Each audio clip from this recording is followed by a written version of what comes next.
maybe this makes sense for a meeting about zoning. If people want to do a little infill, they can. Wait, has that been used before at these meetings? I thought it was original. I apologize. But there is a lot of open space up front, and I'm sure that would make the speakers feel loved. So I'm Ron Feldman. I work here at the Federal Reserve Bank of Minneapolis.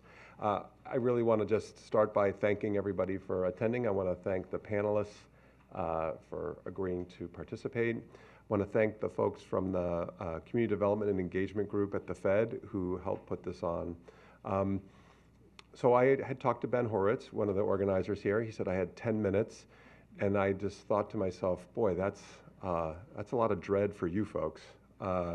Someone who's got 10 minutes to do welcoming remarks, that's not really what anyone wants to hear. So I thought I would immediately add value. So the bathrooms are, when you walk out the back door, you kind of go to your right. That's probably gonna be the highlight of my remarks. And then there's the QR code. If you want to ask questions later, that would be important. I will be short. I thought I would just give a bottom line and then sort of elaborate a little bit, which is I think again, speaking for myself, so when it comes to this issue of reforming land use regulation to encourage housing supply, I think the state of the world in Minnesota is that we've come some part of the journey. We've made some progress in just the discussion of this issue, but it feels, at least to me, really immature, and I'll explain why. And I hope the Fed can be part of the moving us a little bit further along, and I'll explain that too. So I thought maybe I'd even start with that. Why is the Fed hosting a conference on something that feels really the province of local government, maybe county government, regional government, some places state government, not that much the federal government, and really not much the Fed. Thankfully, Jay Powell answered that question for me. I don't know how many of you watched the press conferences after an FOMC meeting? I'm disappointed that the Fed people didn't raise their hands. I'll be meeting with you on Friday at 4 to talk about that. So this last press conference. So the FOMC issues the statement, and then the chair gives a press conference, and that's a very closely watched press conference if you're in financial markets. And so he was asked a question, and I'm going to apologize. I'm going to read it just because I think it's important. So he was asked from Bloomberg News, I'd love to know how the committee is thinking about the persistence we've seen in housing inflation. This is a verbatim transcript, so I'm more articulate than what's being said here. Do you think you can return to 2% with housing inflation where it is? And then the reporter and the chair have a long conversation about that, focusing on measuring housing inflation, the persistence of housing inflation, et cetera. And then the chair says, this is Jay Powell now, the real issue with housing is that we've had and are on track to continue to have not enough housing. And so it's going to be challenging. He goes on to say, it's hard to zone lots that are in places where people want to live. It's all aspects of housing are more and more difficult, and we are going to get, where are we going to get that supply? It's not something the Fed can fix, but I think as we normalize rates, you will see the housing market normalize. We'll get inflation down, et cetera. And then the supply question will have to be dealt with. So why is the Fed interested in it? On the one hand, you could say, well, he said, well, the Fed's not really part of that. Clearly what he meant was the Fed is not a local government entity. We're not going to change zoning. That's not really the province of what we're doing. But to give that answer requires the Federal Reserve to have some sense about what zoning is. You can't give an answer about what's going on with housing prices. You can't give an answer about what's going on in inflation. You can't give an answer about what's going on in labor markets unless you have some knowledge of what's going on in housing markets. And you can't give an answer about housing markets unless you're thinking about zoning. So I was glad that the chair so clearly focused on and addressed the centrality of zoning to a question really about housing inflation, which is, for us, one of the most central things we can talk about. So that's why we're interested, and that's why I hope we're part of the solution. Just to talk a little bit about the journey, sort of an assessment that we've advanced, again, just even the intellectual discussion. So in 2002, when I've worked here a long time, I was working here, and Art Rolnick, who was our research director at the time, said, hey, there's a lot of discussion of a housing crisis. could you just write up something about sort of like a layman's discussion of what's going on with housing economics, and just put that out there, which I did. And it sort of said that there's a couple things that are really important, and one of the things is land use regulation, and we should think about that, and if you're worried about prices, that's an important thing. And I was embarrassed with the piece when it came out because I thought it didn't say anything that a sort of competent undergrad at the U or any of the schools here wouldn't put together. And so I just thought, well, that's it. And then generously, some folks from Cura, who at the time, I don't know if they still do this, they had like a monthly meeting where people could be invited and they would discuss pertinent issues. So I showed up, and I thought that was going to be the main bit of feedback on the piece was this was so elementary, it wasn't worth writing. So I didn't really quite understand the dynamics of housing discussions at that time, and so I learned a term that I think now is referred to as supply skepticism. The idea that it doesn't really matter how much you build, that's not really the issue, land use regulation isn't really that relevant, et cetera. And there might be folks who still find that to be how they approach the world. But it was a shock, at least to me in 2002, that we were having that conversation. That would seem surprising that someone would be focusing on zoning and things of that nature. Flash forward for today, you can't look around a conversation around housing where this is not really at least one of the central tenets of the conversation. That's true locally, that's true at the state legislature, that's true at the national campaigns for the highest levels of elected office. So in that sense, there's been a lot of, depending on your vantage point, but from my vantage point, there's been a lot of progress that this is now a central issue. So why is it? I mean, I think part of it I'd like to attribute a little bit to all the research that, and we're going to have some folks up here who have contributed to that. A lot of research that shows, boy, building more housing is really a good thing for everybody. It does affect prices. It does affect availability. It really matters. But I do think this conversation, as I see it in Minnesota, still feels a little bit less advanced than what you see other places. And we're going to hear from people from other parts of the country, Oregon, but if you go to talk to folks in Oregon or Washington, Utah, Montana, Massachusetts, their conversation around this issue is just more sophisticated, more advanced. It's made greater progress at their state legislatures, et cetera. Why am I bringing it up here? I mean, there's nothing that gets people in Minnesota motivated by the sense that some state's doing something that we're not doing. Tremendous sense of feeling left behind. We must be ahead of them in many dimensions. And so I'll just let you know, I guess from one person's take, and I think Jenny's going to talk a little bit about what's happening in the rest of the country. The conversation here does seem like it remains not exclusively, and certainly not in all conversations, but much of it does feel still very focused on production-related subsidies to try to figure out how to deeply subsidize something for the poorest individuals in our communities, which is one part of the conversation, but it's not really the broadest conversation that you see other places where I think there's a greater recognition that more supply everywhere is a really, at least one important component for what many people think they're talking about when they're talking about a housing crisis or housing affordability. And final comment for me, like what would a more sophisticated conversation look like? And again, I think some of the panelists are going to cover this. It wouldn't just be changes maybe at the state level that might preempt some of what's going on at the local level that makes this hard to do. It'd be conversations about what do our municipalities, what do our local governments need to actually effectuate some of that change? What would we do if we saw cities and counties who weren't in favor of it? How would we respond to that? We would move past just the sense that, boy, we just need to change some rules and think really seriously about implementation. I think that's what a more sophisticated conversation looks like. And again, I don't want to diminish work that was done on the 2040 plan, et cetera, but I think there needs to be more, at least from my view, if we want to answer the question that Jay Powell asked, and then I'll just repeat it, the supply question will have to be dealt with at some point. And I hope that this is the start of that conversation.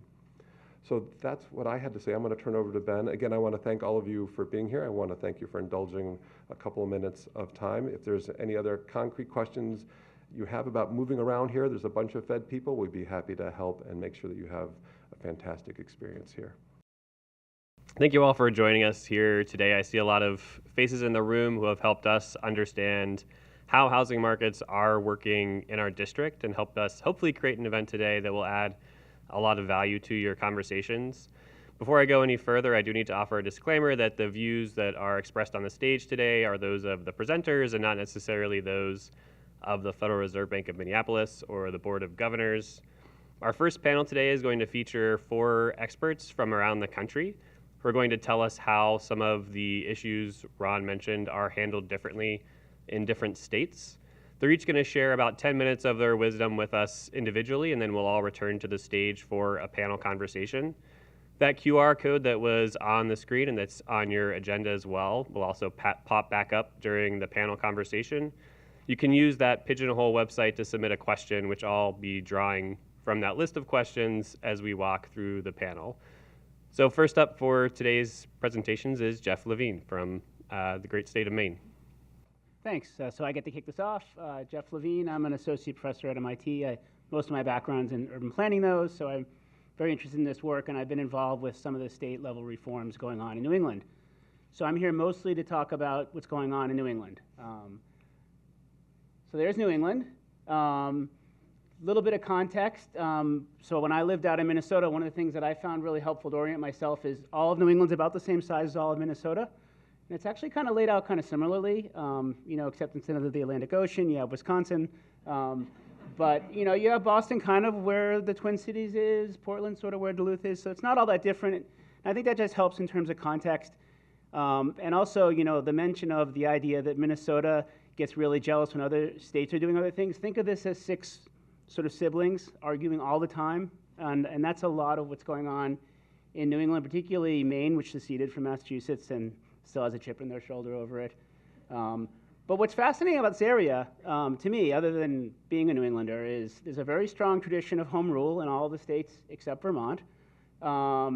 Smaller communities have this traditional town meeting, which I don't have time to get into, but I have a lot of thoughts about. And there's a lot of tradition of referendum-based lawmaking, so having a local or statewide referendum is pretty common, and that can sometimes supersede other sort of views on things. So just generally, the area in that circle is all incorporated land. It's all part of a city or town. There is no unincorporated land in most of New England. It's about 15.2 million people, about 300 per square mile.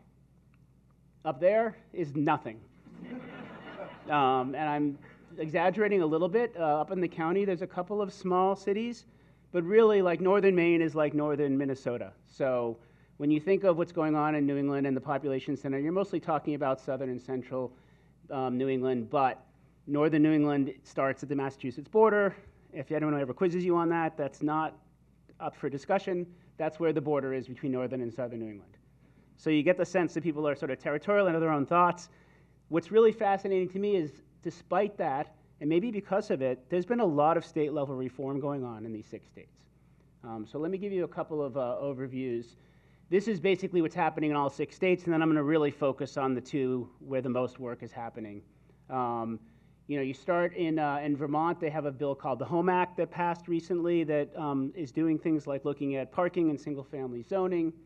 In New Hampshire, which is sort of the most libertarian state, you have a housing appeals committee that was set up to take on appeals of local housing decisions, sort of to help sort of streamline the appeals process. And there was a bill that required, one of the first bills in New England that required accessory dwelling units on every lot. Does have some strings attached, but they did kind of lead the way on that. Maine, where I've spent the most time working on this issue, has a statewide omnibus bill called LD 2003 I'll talk about that came out of a state commission. There's been some other work as well, but that's probably the biggest piece.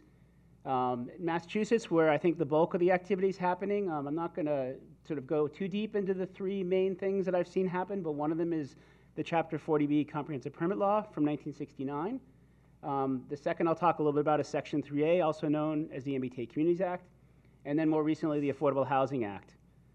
As you get into southern New Hampshire, Connecticut has its own version of Chapter 40B that they call the fancy chapter Section 830G.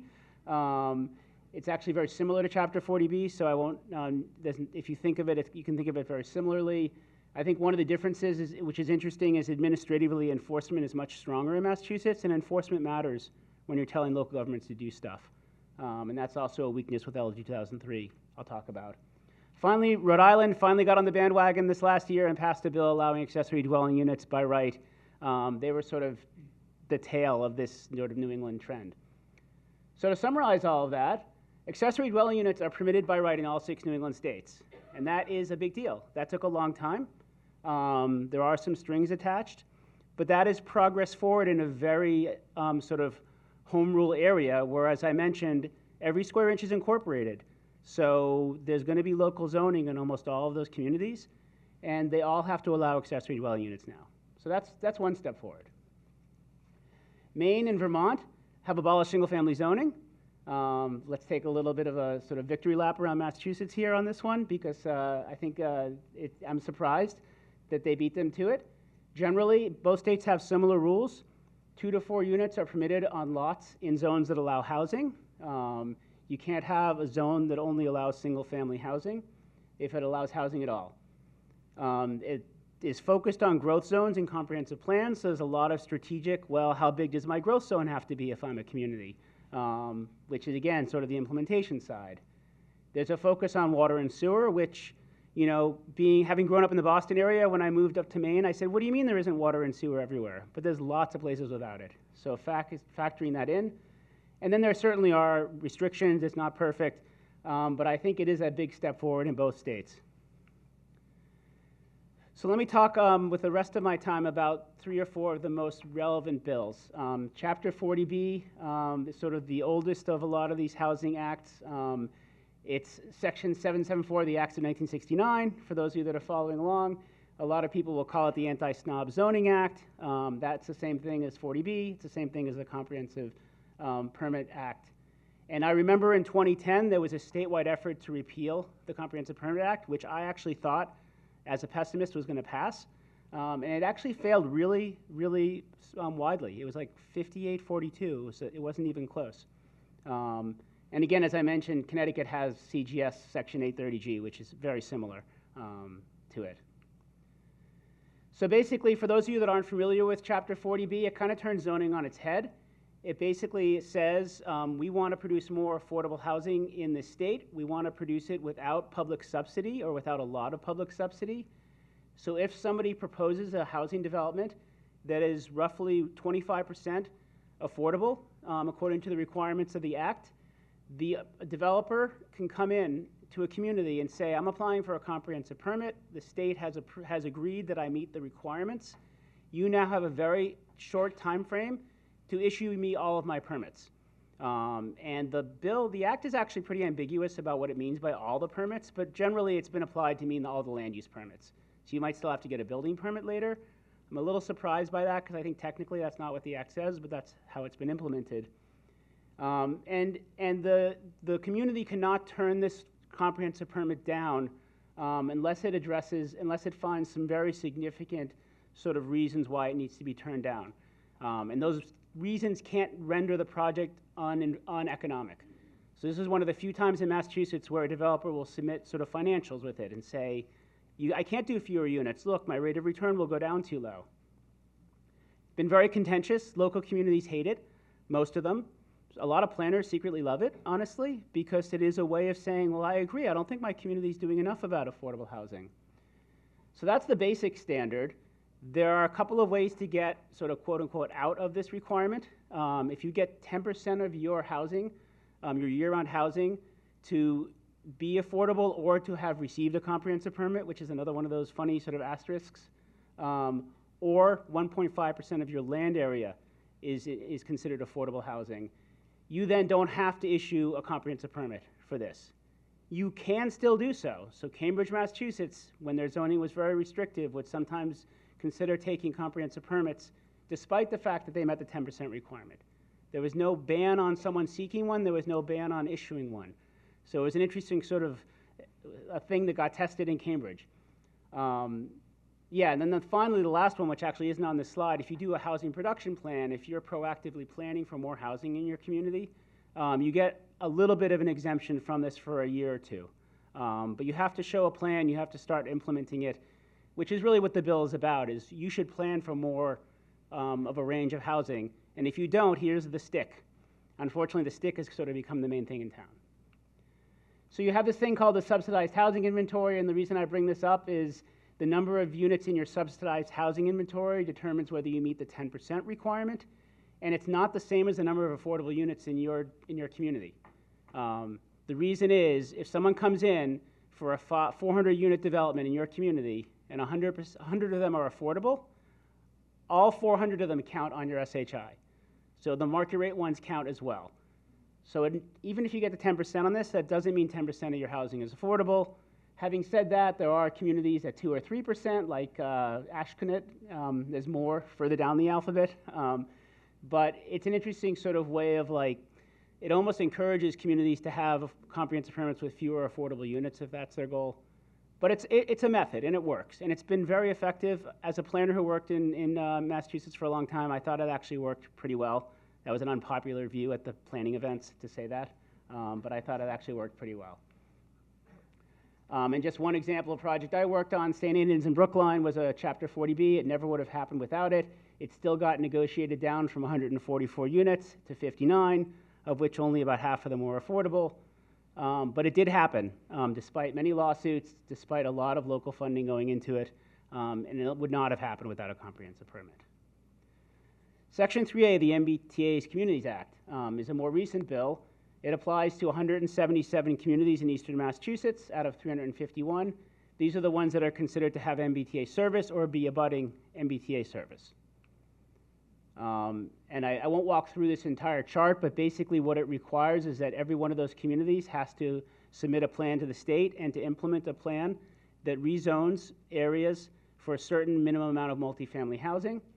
And they had to, it depends on the type of community when that had to be submitted, but it generally had to allow 15 homes per acre. A lot of communities did so. Some communities sort of liked having to do so, again, because the challenge was often internal with objections from residents. Some communities said, hell no.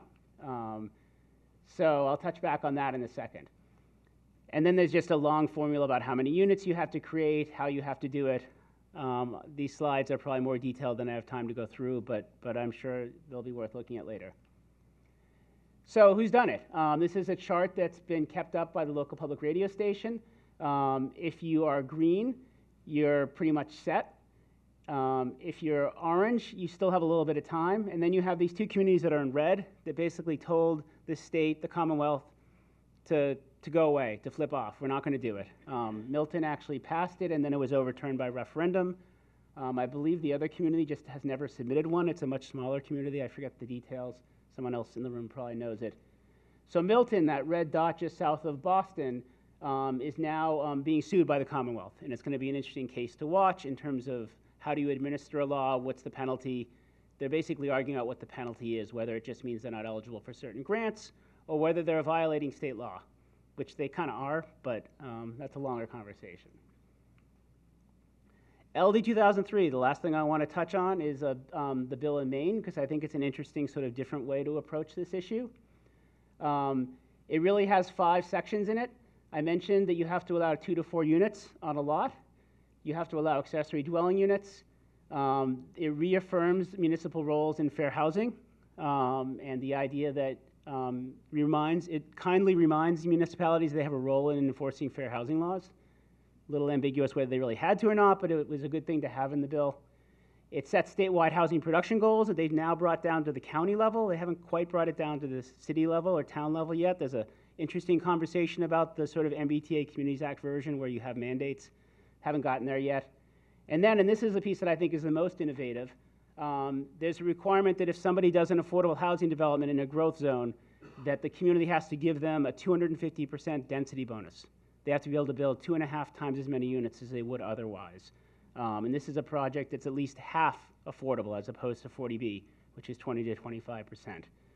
This has actually caused a fair amount of new development. Unfortunately, it's mostly been in the places that were probably more supportive of affordable housing in the first place, like Portland, but it has seen some results already, and it actually was based on a Portland law. So one of the few times when the state followed Portland's lead on that. Just some general rules. The most important thing to remember here is that it makes you change your zoning, but it says you can still enforce things like shoreland protections, like making sure the septic systems are safe, making sure there's adequate utilities. Those rights are not taken away from the site plan review process. You just can't say no because you think it's too many units. So the density bonus I mentioned, the affordability levels are actually higher than a lot of places at 80 to 120% of area median income. And I think I forgot to mention it also caps the parking requirements to 2 spaces for every 3 units, which in Maine is kind of a big deal because people assume everyone drives in Maine. The data doesn't show that, but everyone assumes that. Thanks very much. I think I pass it on now to Catherine. Hi, everyone. It's great to be here. I'm Catherine Payne. I'm a managing director and senior planner at Fair Share Housing Center. We are based in New Jersey, and we are the primary enforcers of the Mount Laurel Doctrine, and I'll get more into what that is. All right, so what I'm going to try to accomplish in my 10 minutes here. First, a history of what Mount Laurel is. We are approaching its 50th birthday, as well as Fair Share's 50th birthday. And so I'll try to breeze through that history in 1.5 minutes. Then what our current framework is in New Jersey for preserving affordability, known as the very sexily named A4S50.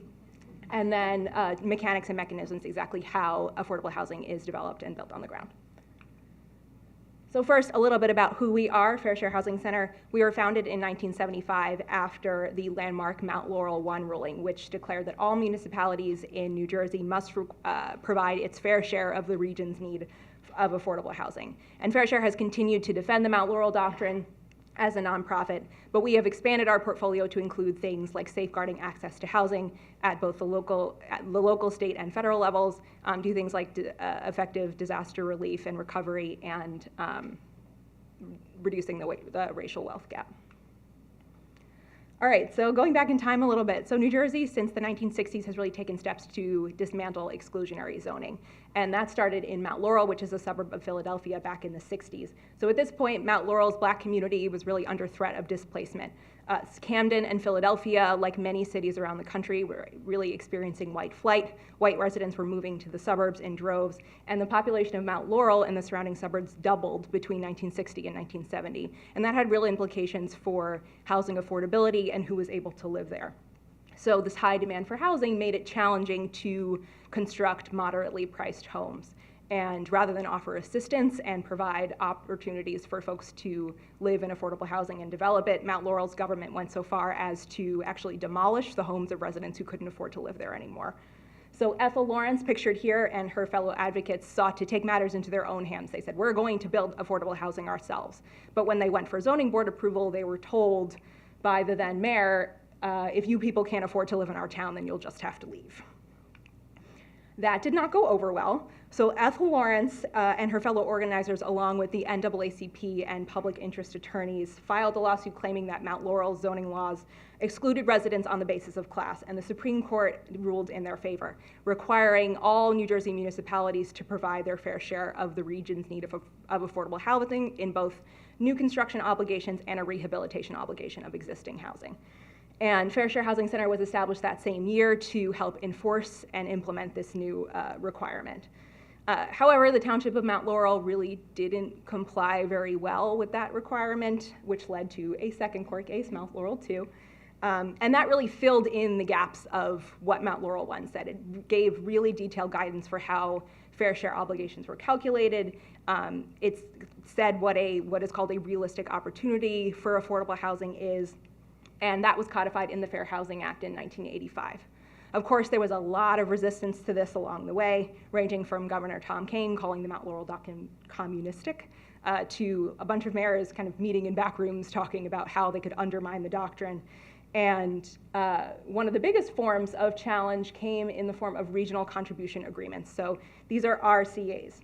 RCAs were a huge loophole in the system, basically allowing municipalities to pay other towns to take up to half of their affordable housing obligation. This was a huge deal. It basically just reinforced residential segregation by keeping the white suburbs exclusionary. They could pay someone like a Camden to take their obligation, which was just reinforcing this pattern. And further, the amount of money that Camden, for instance, was given as part of that was never actually enough to build any actual housing, so it was completely useless. And then a little bit later, Governor Christie, in his gubernatorial campaign, one of his primary talking points was that he was going to gut the Mount Laurel system. And when he took office, he suspended the operations of the agency that was established to help enforce and oversee this whole Mount Laurel framework known as COA.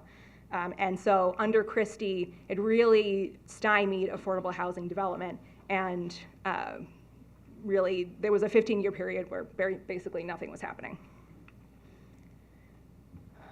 Mount Laurel 4, okay, so after years of lawsuits from Fair Share and other advocates criticizing the state for not meeting that constitutional requirement so many years ago, the Supreme Court ruled in what is known as Mount Laurel 4. And this is the system that has been used since 2015 for what is known as the third round of affordable housing obligations up until this very year. It removed COA as the administrative agency and moved the whole process back to the courts, which is where it originally began. Cases were heard by Mount Laurel designated housing judges that had experience in this area in each region, and they were required to work with Fair Share Housing Center and other interested parties to meet their affordable housing obligation. And since 2015, Fair Share has settled with over 350 municipalities, which has led to thousands of new affordable homes across the state. So what does that actually look like? So a couple of years ago, see, this keeps happening. Wait. Okay, there we go. So what does that really look like then? A couple of years ago, we have sought to quantify the impact of moving back to the courts and found that the overwhelming majority, 81% of all multifamily development in these Mount Laurel associated municipalities, which is over 350 of them, were associated with Mount Laurel obligations. So the process is really helping to fuel multifamily development, which translates to almost 22,000 new units created since 2015. And compared to the COA years, it's practically double the amount per year. So the process has once again evolved, this time in the form of A4S50. So the New Jersey State Legislature just this past March passed this new law, which amended the Fair Housing Act and essentially codified the version of Mount Laurel that I had just described, Mount Laurel 4, into law with some exceptions. So the bill does a few things. First, it gives specific parameters for how to calculate fair share obligations and lays it out in the law exactly how it should be done. And what that is, it adopts a framework decided by a Judge Mary Jacobson in 2018. This has been widely applied throughout New Jersey since then for how obligations should be calculated, and it's known as the Jacobson methodology. What it does is it allocates housing need to places where it's really required, places with more jobs, places that have more developable land without constraints, and where there is the least existing affordability.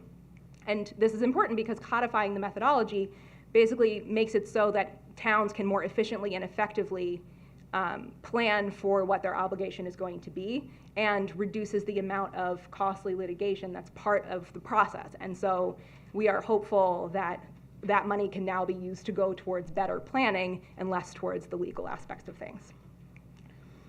It also did something really big, which was formally abolishes COA and preserve the ban on RCAs, which was really undermining the fair share process. It also creates a revised bonus structure.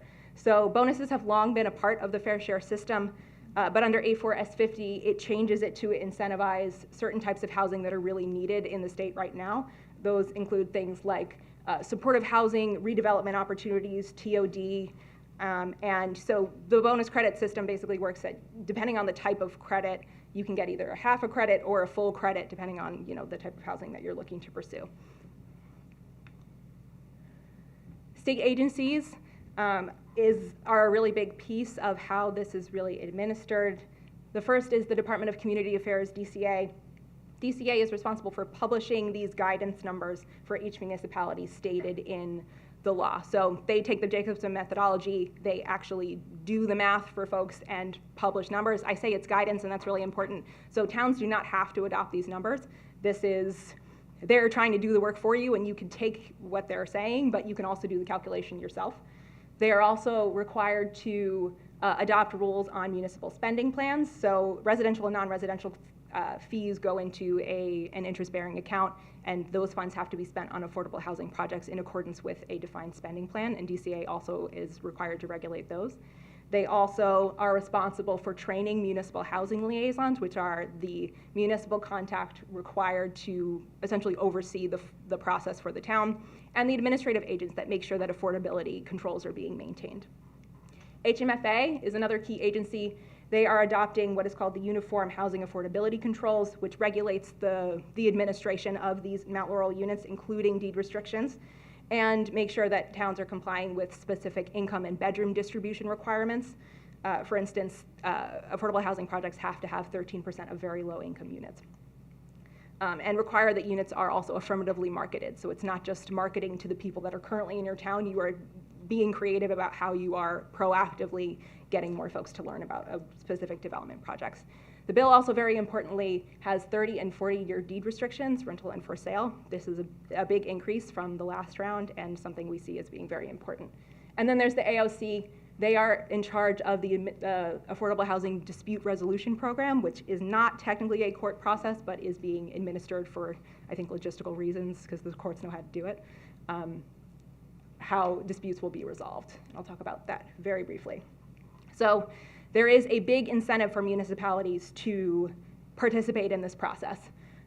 If you accept your fair share obligation and cooperate at these various points, you receive immunity from exclusionary zoning litigation or builder's remedy lawsuits. So if I am a town and I am not complying with the process and do not have immunity for those, a developer can basically come in and say, I have a 600 unit building that makes absolutely no sense for where I want to put it, but I'm going to put it here anyway, and you have to accept it because you don't have immunity, and I am providing you with a way to meet your fair share obligation. And towns really don't want that, and so this process allows for more of a partnership between developers, planners, and municipalities to make sure that, one, municipalities can maintain control over their land use. New Jersey is a home rule state, and this is very important to each municipality, but also that, it is more of a collaborative process. So complying with meeting all of these deadlines, which is pretty ambitious, there are various points at which municipalities can lose immunity, but that kind of keeps everyone accountable and keeps the whole process kind of chugging along. So how affordable housing actually works in New Jersey once this framework is created. I'll go through this kind of quickly. Municipal land use law in New Jersey requires every town to have every town with a zoning ordinance to have a master plan that has at least a land use element and a housing plan element. So the housing plan element includes stuff like a demographic analysis, an economic analysis, a projection of future and current housing needs, and how you're going to meet your fair share obligation. And that is the fair share plan of the housing element and fair share plan. Many different ways that towns can fulfill their obligation. Like I said, home rule state, towns have a lot of discretion over how they meet their numbers, and because of the credit system, it's really math and how do you figure out how to balance providing units and bonuses and making sure that you're providing a mix of housing types that make sense for your community. So projects can be 100% affordable, they can be inclusionary with a 20% set aside, they can be age restricted up to a certain cap. You have zoning mechanisms, that counts as well. It can be site specific, it can be an overlay, lots of room to play here. But you do have to meet these very basic requirements, and this is what I said before about being a realistic opportunity. It has to be something that is available, approvable, developable, and suitable, the 4 ABLEs. So if a site is available, it means it has a clear title free from all encumbrances that would preclude development. If it is approvable, it is able to be developed in a manner that it's consistent with all of the regulations for agencies that have jurisdiction over the site. So there's nothing from, say, the DEP, for example, that is precluding development from happening. It's developable. It has access to adequate sewer and water infrastructure. And it's suitable. It's adjacent to compatible land uses and has access to appropriate streets. There are a few things that would make something not suitable, including things like being in a flood hazard area, for instance. So this is what we see as the secret sauce in New Jersey and what really makes this framework work. We are anticipating that this new beginning with A4S 50 will provide much needed transparency and accountability in the process and is an important step forward for New Jersey. But at the core of that, we do have this legal requirement, the Mount Laurel Doctrine. We have a constitutional requirement for affordable housing, and that has really been the bedrock of the whole system for us. The methodology, the fact that it's very clear and anybody can really replicate it if they have the willingness to do so, and the Excel skills.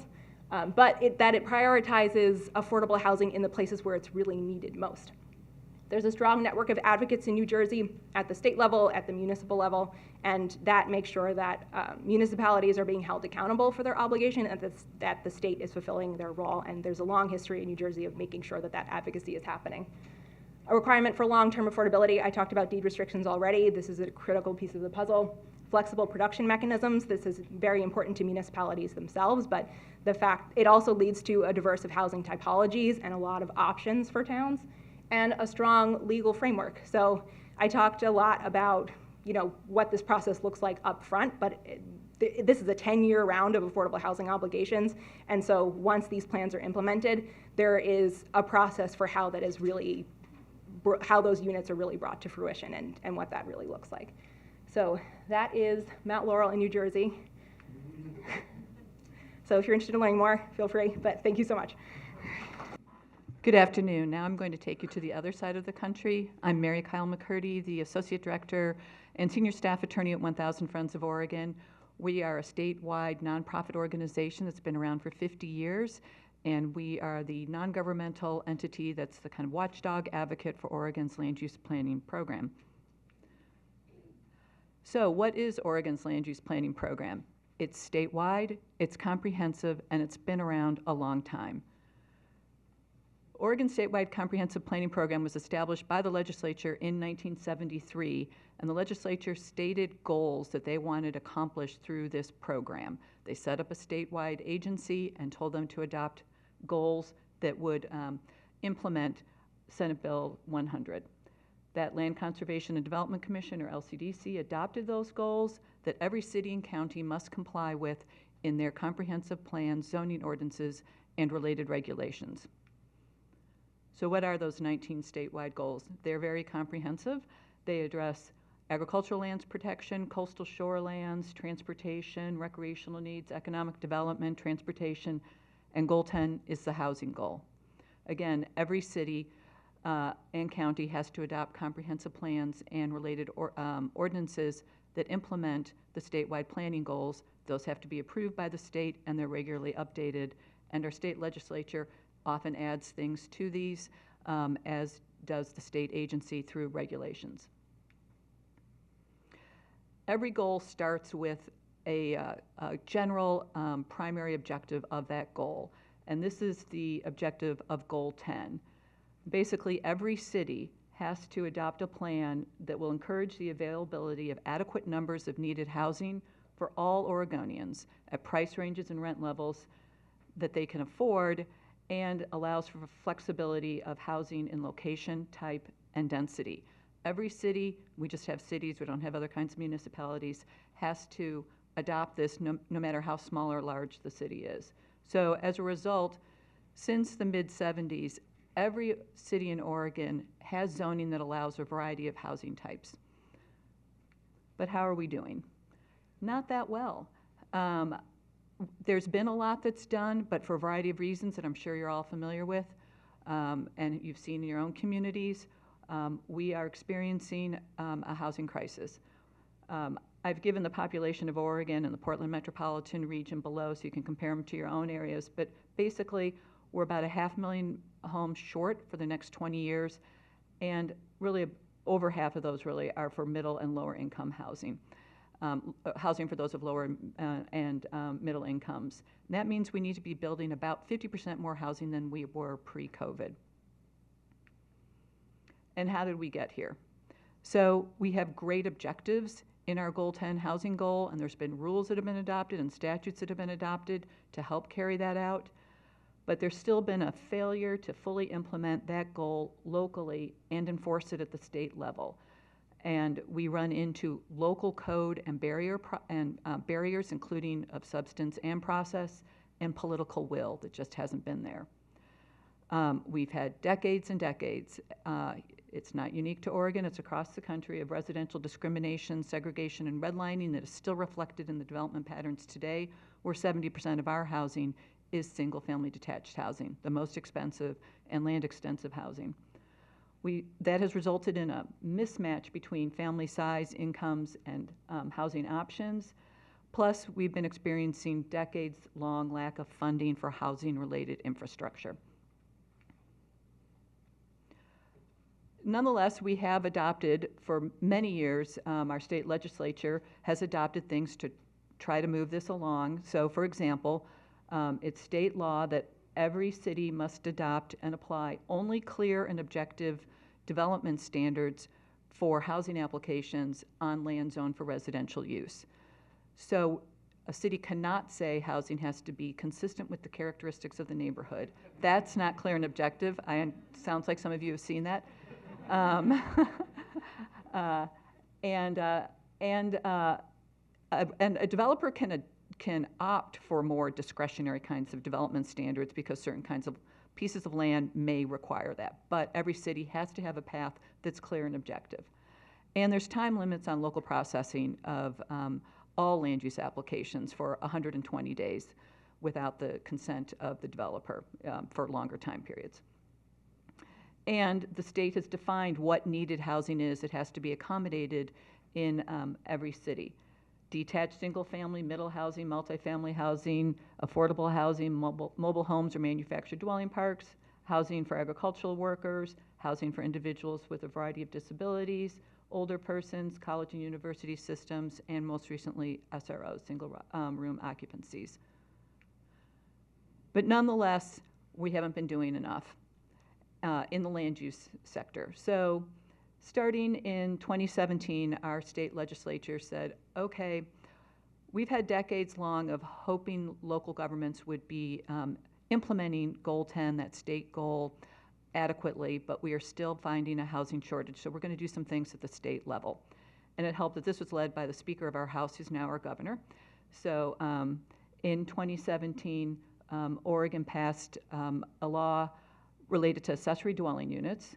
Every city over 2,500 in population must allow an ADU, either interior, attached, detached, on every lot that's zoned for single-family housing. It can be subject to reasonable local regulations relating to siting and design, but it prohibits additional off-street parking requirements, and all those cities had 1 year to comply, and they all have. In 2019, our legislature passed our middle housing legislation that basically eliminated single-family housing. Middle housing is defined as duplexes, triplexes, fourplexes, cottage clusters, and townhouses. And this is how it applies. Every city over 2,500 has to allow duplexes on all single-family lots. Cities over 25,000 in population and all the cities in the Portland metropolitan area have to, in addition to the duplexes, allow those other middle housing types in all single-family zones. Cities had 2 years to comply. The state agency set minimum standards for compliance, and if cities did not comply by adopting complying codes, then a model codes that the state had adopted would automatically be put in place. And the bill also prohibited future homeowner associations or deed restrictions from prohibiting ADUs and middle housing. Every city has complied. This was an amazing structure. I just have to say that if you don't comply, you're going to get a model ordinance, and that has really been effective. So how did this come to pass? You're not going to recognize most of these logos, but this is the coalition that came together to get these bills passed. In addition to the Speaker of the House, we have environmental organizations, transit option organizations, land use, affordable housing providers, ARP, Habitat for Humanity, and a few groups that are never on the same piece of paper with their logos. We have our statewide realtors and home builders associations, and the statewide advocacy organization for tenants' rights. These are not organizations that normally come together, but they all came together for housing. And this is market rate and affordable housing. So We've done a few other things in recent years to continue to push this along, or our state legislature has. So affordable housing is now allowed as of right without a zone change on property if it's publicly owned or owned by a religious institution or a nonprofit housing developer, or it's zoned for commercial uses. We've also passed laws that allow conversion of commercial buildings to housing, again, without a zone change. And then our state legislature has also, in the last session, finally started to provide some infrastructure funding for housing. This is really a large issue in Oregon, including establishing a revolving loan fund for housing. Again, this is a mix of things that for both affordable housing and for market rate housing. And I missed in here, I forgot to add that there's also a density bonus for affordable housing of, I think it's 200%. So what's next to implement that Goal 10 in Oregon? Well, a couple of years ago, we passed the Oregon Housing Needs Analysis Program, similar to California's Regional Housing Needs Program, but we have learned from them and hopefully have incorporated some changes that can make it a bit more effective. We are in the midst of adopting, our state agencies in the midst of adopting administrative rules now to implement it.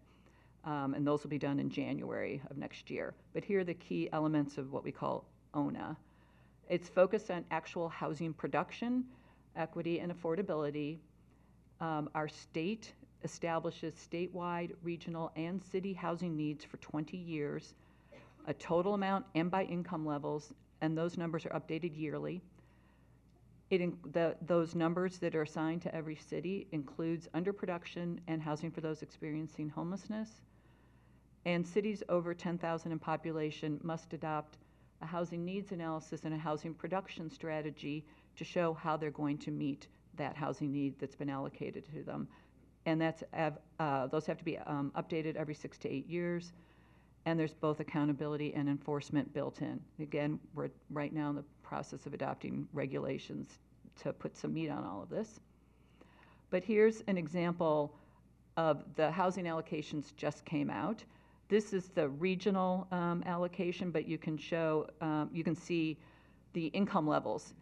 This is replicated for every city in Oregon, so they have now income levels for housing need for the next 20 years that they have to do everything they can to support through their land use and related tools. That's it. Thank you. So I am batting cleanup here and filling in for the whole rest of the country. We've heard from a handful of states. And if you notice, these are all states that have really long-standing statewide rules in land use planning and zoning. So Massachusetts, New Jersey, Oregon, California is the one that we didn't put on the boards. But these are places where the statewide role goes back decades, right, to the 1960s or 70s, and has evolved over time. I'm going to give you a little bit of a sense of sort of things that are going on more recently, and as you see, these states are all doing newer things, but one of the striking features of the last 5 or 6 years is that states that are not among these group of 4 are starting to get in the game. And so I'm going to share some insights from a workshop that we ran a couple weeks ago with people who work in the state-level housing agencies. So we had folks from Oregon, from Massachusetts, we did not have New Jersey, but people who are actually doing the implementation to tell us how some of these laws are working on the ground, what's working and what's not, and the ways that they are learning and tweaking and adapting the laws after the legislature and the governor get finished with it. So I'm actually going to take us back to Massachusetts to get started and give just sort of a little bit of sense of why are we having these conversations. So the MBTA communities law, which is this sort of requirement that apartments have to be allowed near transit stops, this is sort of the latest of Massachusetts' efforts to get more housing built. The law was initially passed in January of 2020, sort of a fairly quiet lead up. The legislature passed it, the governor signed it. This has sort of made a bunch of news. We now have this new standard, but has a fairly long time period for implementation and compliance by local governments. So over the last several years, we've been going through these stages. Jeff showed you a map that showed the places that have already complied, the places that haven't yet hit their deadline, and the places that are choosing not to. But there's been partly this sort of waiting to see. The state puts out these guidelines. How many places just go, yeah, okay, I get it. We need to build more housing. We've got these transit stations. We should allow apartments. We're going to go ahead and do this. We're not going to make a big fuss. And it turns out actually quite a lot, which was maybe a surprise to some of us. So there are a bunch of places that are like, sure, we're on board. Cool, we're going to do this. Then there's been this sort of dance with the places that were hinting, yeah, we're not really sure. What are you going to do if I don't comply? And so the initial thought was, well, the state can just not give them some statewide funds, right? States provide localities with money for infrastructure, for transit, for schools, for a whole bunch of things. Maybe the state just doesn't give you your money if you choose not to comply. Some of the wealthy communities are like, keep the money. I don't want the affordable housing. Poor people shouldn't live here. Keep your state money. We're totally happy to walk away from that. And that raises the really sticky question of what does the state do if places like Milton give the state the middle finger and we're like, nope, not going to do it. Come here and make me. And it turns out in the state of Massachusetts, the Attorney General was like, yeah, I'm going to make you. So the state has in fact filed suit against the town of Milton and said, it's not enough for you not to take our money. You're going to have to reform your zoning, and we're going to take you to court, and if necessary, somebody will get appointed to rewrite your zoning for you, and you're not going to have a choice. So this court case is going to hearings at the state Supreme Court this month in October, and a lot of people are waiting with bated breath to see what happens, because this is in some sense the big test. Does the state government have the right to tell localities what they must do in zoning and land use, which has historically been solely a local jurisdiction? If the state wins this, they have the right to enforce this on all of the other places that are still yellow on the map, and they will have established in some sense the right to pass more laws and more requirements that localities will have to comply with. So this is a big precedent. If, of course, Milton wins and the state loses this one, they may have to roll back a bunch of stuff, including the new ADU law, so there's a lot hanging on this. Other states are also watching to see what happens, right? This is really a test of sort of who's going to have the upper hand here. So the top line finding that we came away from this workshop with is that the balance of power, the balance of political and legal power over land use and housing production is really shifting. Not just in this handful of states that have had a state role for a long time, but a lot more states that are coming on board. We had people there from Washington, from Montana, from Utah, Colorado, which just passed its first statewide zoning for last summer, and Florida. So a bunch of states that are new to the game that are getting on board, and even in the places that have this state role going back longer, the state is getting more aggressive, is pushing enforcement, is setting more requirements. This balance of power, this shift of power, is contentious in some places, but not everywhere, right? So it's interesting to know that some places are just complying, and it's actually not been that big a deal. And some of the places that are not complying have specific objections to the kinds of things they're being asked to do. Why are you going to make me build apartments in a place that doesn't have town water and sewer? But in a lot of places, it's just, I'm a local government. I don't have to do what you tell me. This is my jurisdiction. Massachusetts being Massachusetts, famously attached to its home rule, some of the localities said, we are a sovereign entity, and you, the state, do not have power over us, which is news, because localities are created by the state government, but they've apparently forgotten that. So, you know, in general, we're going to see more of this, but we're seeing this play out in courts. We're seeing this play out in political battles. Not every state has an attorney general who wants to get in the game here. And so I think there are a couple of things we need to keep in mind when setting expectations. Sort of there's a big victory party when a state passes legislation, right? The advocates declare victory. The media like to write about this. But it turns out that getting housing markets to respond to these new policy changes is not an overnight thing, right? The MBTA Communities Law passed in January of 2020. How many apartments have they built around transit stations so far? 0, right? It takes a while for this stuff to work its way down to compliant local zoning, and then for developers to start filing applications and to build and to figure out if this is going to be a workable law. So I think it's important that we set realistic expectations at the time the legislation goes through of when voters are going to start seeing apartments or ADUs or duplexes get built. There has been a lot of over-promising, this is going to solve the housing crisis. It's not going to solve it in the short run, and we need people to be realistic and be patient about expecting that. Part of the reason this matters, so Mary showed you a slide that had the coalition of all of the groups that supported the legislation getting through in Oregon really impressive coalition, and it took an enormous amount of work to get all of those people on the same page, keep them aligned, negotiate things, some give and take over a couple of different bills in the same legislative session. That was a ton of work, and that's great. But then you've still got a couple of years where you're working through things like the Oregon Housing Needs Assessment, where you're getting communities through the regulations and starting to build this.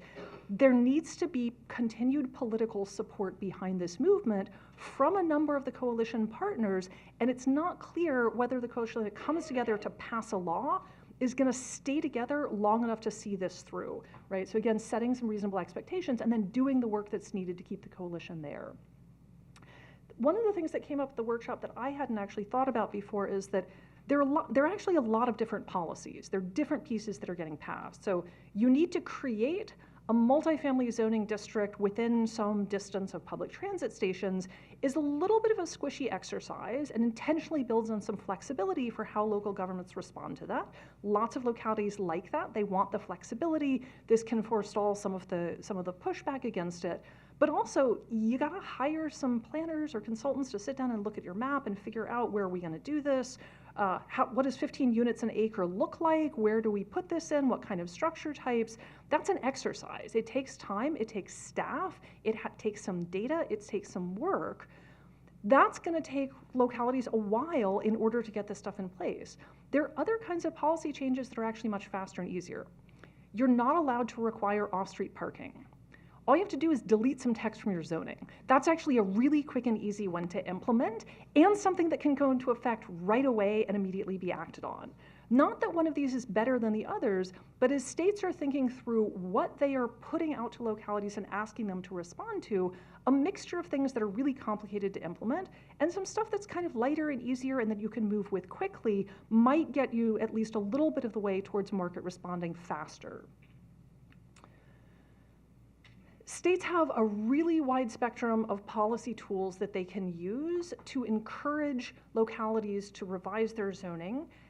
And it's helpful to think of these on the spectrum from the supportive things that make it easier to the reactive things that punish people who don't comply. And one of the messages we heard very consistently, a lot of the state agencies have really invested in technical assistance, training, providing model codes, providing guidance, explicit guidance for different kinds of communities in different situations. The more you can proactively help them, make it easy, give them defaults to use, a bunch of places that are okay complying are just going to take that, right? They don't want to hire a consultant. They don't want to spend years going through this. You give me some model code, you make this very clear and easy, we'll just take that and run with it, right? This makes our life easier. The more you do on the front end that's supportive, the less you will have to chase down places that aren't complying and punish them and yell at them and fine them or withhold money or take them to court, right? And the reactive stuff is really expensive. It is very politically unpopular. You know, one of the downsides of both Mount Laurel and Chapter 40B is that they are essentially punitive. You, locality, have not met your goals, and we are going to force you to eat your broccoli and build some housing that we know you don't want.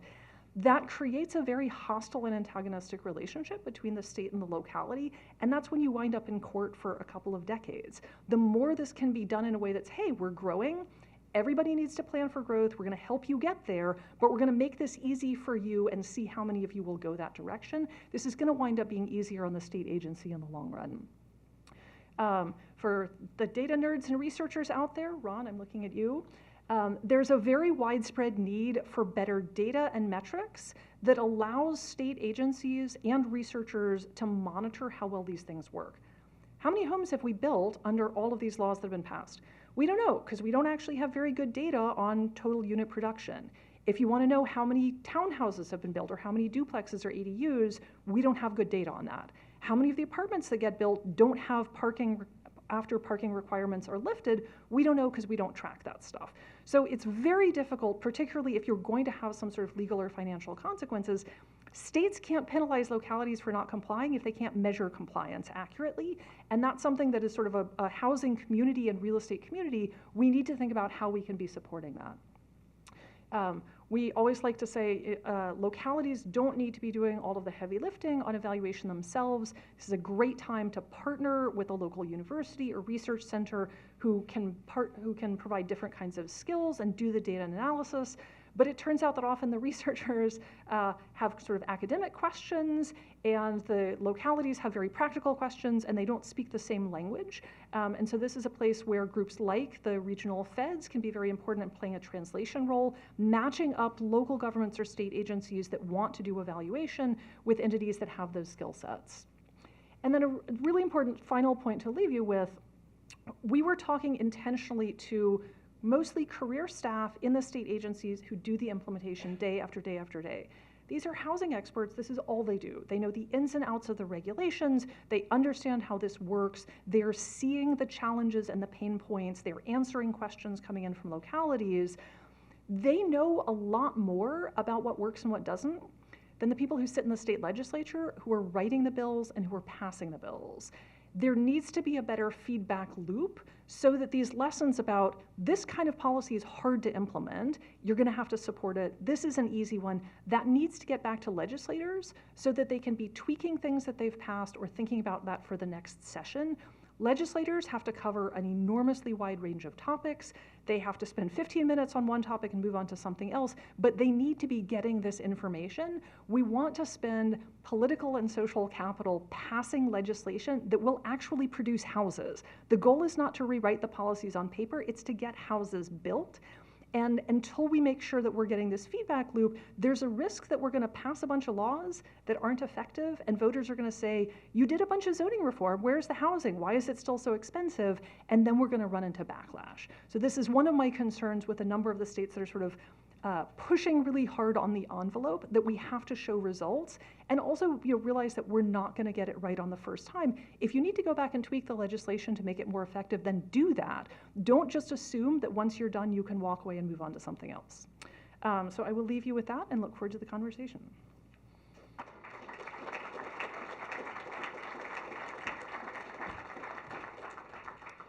Thanks, Jenny, and please join me in one more round of applause for our panelists as they retake the stage.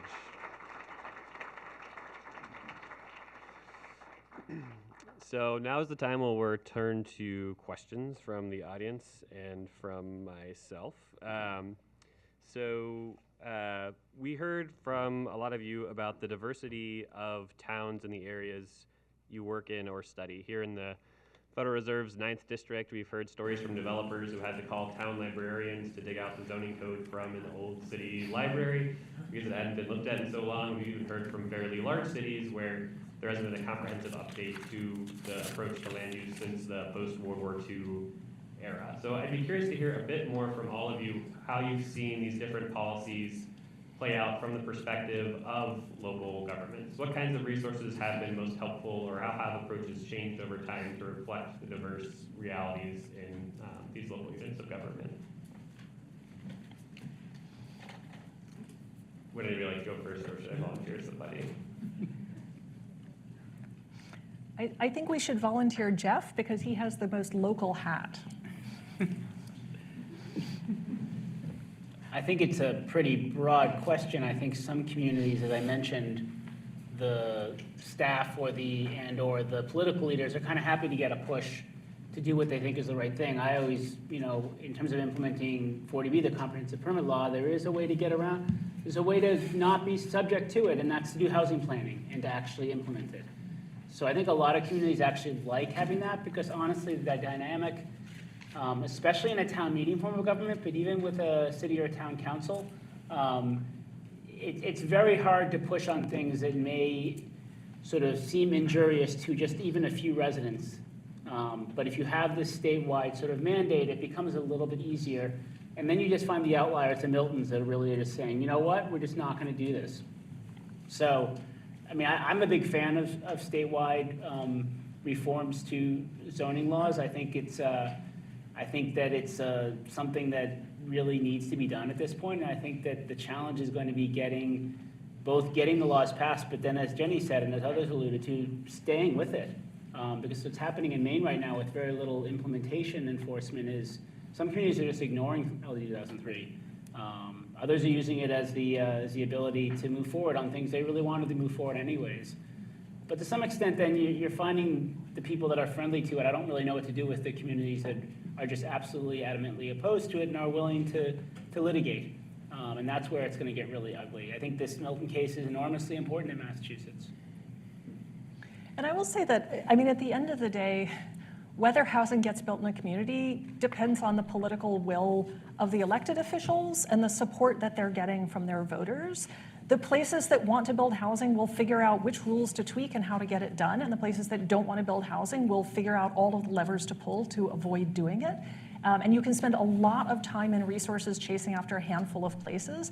It's not obvious to me that that's actually the best strategy. And I think one of the differences between sort of a fair share approach is this idea that every community has to provide affordable housing, rental housing, housing that serves some tier of income as a fair housing obligation, right? That this is essentially about everybody has to participate and nobody gets off the hook. The other way to think about this is more broadly solving the housing supply shortage. If we need enough homes for people to live in, it's less important that the most expensive and most resistant places be building some low-income housing, and more important that as many places as possible are building a reasonable amount of housing, a diversity of housing types, and that the overall supply is enough that rents and prices become more affordable. So those are philosophically two different takes, and you can come down on either side of that. But I do think that local governments that want to build more housing can use this as political cover. The other thing we're finding is that local elected leaders need to get outside the traditional community meeting and pass the 5 squeaky wheels who show up on Tuesday night and scream at you and get a broader sense of where your voters are. Because in a lot of communities, there's a silent majority is like, build some more housing, it's fine. We're not that fussed about it. And those people have not been heard because they don't show up at the community meeting on Tuesday night, right? Make it easy to get the pulse of the median household, not just the really noisy ones who are incentivized to show up and protest. I think that's a really great point. In New Jersey, we often say that, we think that having a statewide framework has been very valuable, especially for that political cover point for the municipalities that really don't want to do this but know that they have to. It's an easy talking point to say, well, this is the requirement, let's do the best job that we can, and that is often helpful for getting housing built. And we typically say that generally across the state, 60% of the towns are pretty good at complying, 20% of the towns are really gung-ho about building a lot more affordable housing, and 20% are the bad actors that will do everything they can to undermine the process. And so how much energy you spend on that 20% that doesn't want to do it, it's really an allocation of resources and what's better, how much effort you want to put in, where you could be working with the towns that really do care to do the best plans that they can do. And so I think it is definitely a challenging thing to work with.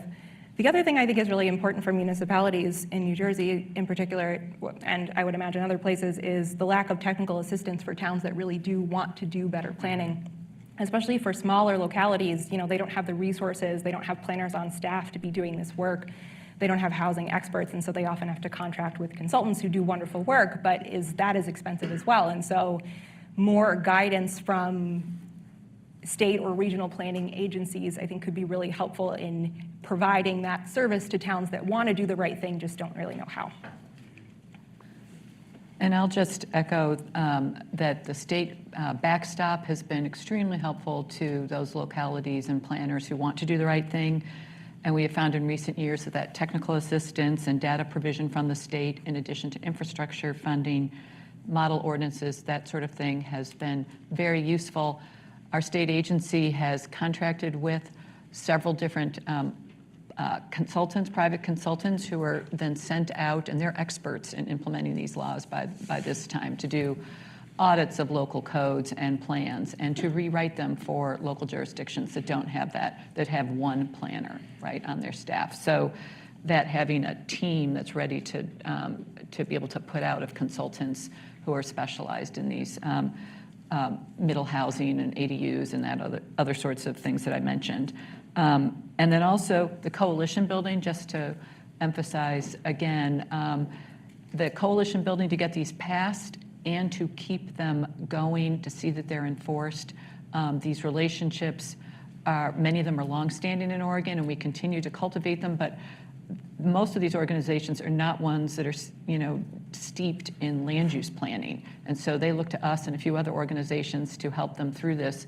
And that's meant, right now we have someone on contract who's just doing coalition building around the development of the rules to implement our Oregon Housing Needs Analysis, or ONA program. And that's been essential to have someone who's just there to help translate for affordable housing developers and ARP and others who they want to get housing on the ground for the clients they serve, and they are not experts in how to write and rewrite local ordinances.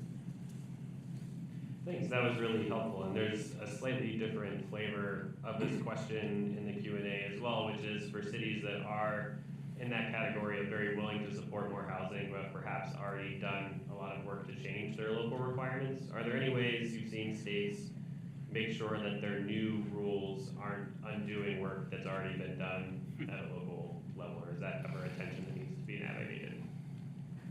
We overtly recognize it. It's incorporated into the rules that are developed. It takes into account what a city might have already done and what their existing housing stock and affordable housing stock is. I think one of the greater sort of risks of preemption is that it's hard to get the preemption right and take into account the differences, including in places that already have this, right? So if there are some communities that allow ADUs and have been pretty successful in producing ADUs, but maybe they do have, a minimum setback requirement from the lot lines, maybe that doesn't matter so much in that community because of the kinds of lots, the size and the shape of the lots. But at the state level, you don't want other places to adopt setback laws, so you don't want to be harsher than things that are already in place that are working, right? And again, I think we want to come back to what we care about is production. If you have to be really prescriptive in order to play whack-a-mole and bat down all of the things localities will use to try to avoid it, right? Owner occupancy requirements, off-street parking, big setbacks. You may want to do some parameters on that, but don't penalize the places that already have something that's actually effective. And so some of this is, if you are aiming to get some percentage of ADUs that get built or number of ADUs per year, and you're meeting that goal, we don't care all that much how you're doing it. I mean, at a statewide level, when I was involved with LD 2003 in Maine, the legislator was very responsive to communities that came in and said, we're trying to do the right thing. This works. Please don't make us undo it. And it affected the law. So I guess those communities being involved in that legislative process and working through their legislators or working directly with the legislature committees, most legislatures are very receptive to that as long as the answer isn't no, don't do this. But here's something we're doing that works. Can you factor it into what you're doing? And makes the case for coalition building. That's right. For sure. Yeah. There were a few references throughout your slides to incentives related to affordable housing being included in proposals to get a bonus or to access a special administrative process. How do you feel states should balance the questions around affordability with questions around increasing the supply, which we also know is a key component of affordability in and of itself? Are there any lessons to learn from the way your states have navigated that discussion? So the economist answer is make it easier to build housing, make it easier to build a diverse range of housing types by tenure, by structure, by size, by price point. The market will build what it can build, and then provide subsidies to people who still can't afford the rent. That sort of naively relies on there being subsidies available, which is not always the case, right? And most of the statewide zoning reform bills have not included money for subsidies, right? These are really focused on the production, although some of them are focused on production at particular income points. I like to point to California as the example that you don't want to follow. California has incredibly detailed prescriptions for not only how many total units places have to plan for, but also how many units at different kind of income tiers. And like nobody ever meets these, right? These are goals on paper that nobody ever comes close to. They're not meeting the overall production goals. They're definitely not meeting the income tiers. The reporting requirements are enormously onerous. This is a boondoggle for land use consultants in California who get to write these plans every 8 years, and it's not actually resulting in building more housing, right? So like California could have fewer people working for the state housing agency and translate their salaries into more vouchers and send them out to people so they can afford to pay the rent, right? Not gonna happen in a million years. others, right? But again, what are we focused on? Are we focused on having plans that look good on paper? Are we focused on getting housing built and getting money to the people who need it? I mean, the economist in me says it should work too. I think I'm a little bit skeptical that without some leg up for subsidized or affordable housing, that it truly will work, at least in the short term. I think one thing that is very effective are density bonuses for affordable housing. And the reason is, I remember when we were considering doing them in Portland, one of the affordable housing developers wanted to talk to me about it. He said, think about it this way, I want to buy a piece of land, I can do a low-income housing tax credit project on it, I need surety, and in order to get surety, I need to know that I don't need a zone change. So I need to be able to do more units than the guy who's going to do market rate development, and definitely be able to pay more than the Starbucks with the drive-through that wants to come in. And the only way I can do that is if I know there's a density bonus. So that actually got the original density bonus through the city council, and that's what they put in LD 2003.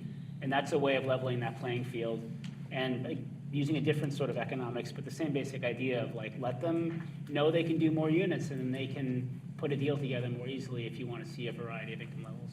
In places with high land values where the rent on the extra units will actually be worthwhile, right? So like density bonus only works in places where you have demand for density. Well, they also get a subsidy per unit too, though, so. What we've strived for in Oregon, and we'll see if it plays out in production, is making it at least as easy to build multi-family middle housing as it is to build or to get approved a single-family house. And so we've, in our middle housing rules and the middle housing model ordinances, we've tried to structure it like that so it is as easy to get approved and build middle housing. We definitely have density bonuses. Those need to be calibrated appropriate for the community. How many more units do you need to make that incentive? It seems to be working pretty well in Portland, Oregon. That city adopted its own set of density bonuses along with middle housing. And then right now we're, as I said, developing the rules for our version of a new and improved version of what California did, because we don't want to go down that path.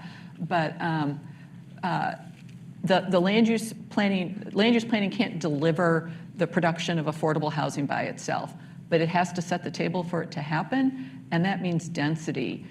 You're not going to qualify for affordable, various buckets of affordable housing money unless a certain level of density is allowed, and things for accessibility for those with disabilities don't kick in until over a certain number of units in a building or allowed on the ground. So we are very much pushing to set the table so that this is possible, even just possible, for a Habitat or affordable housing agency to come in and build.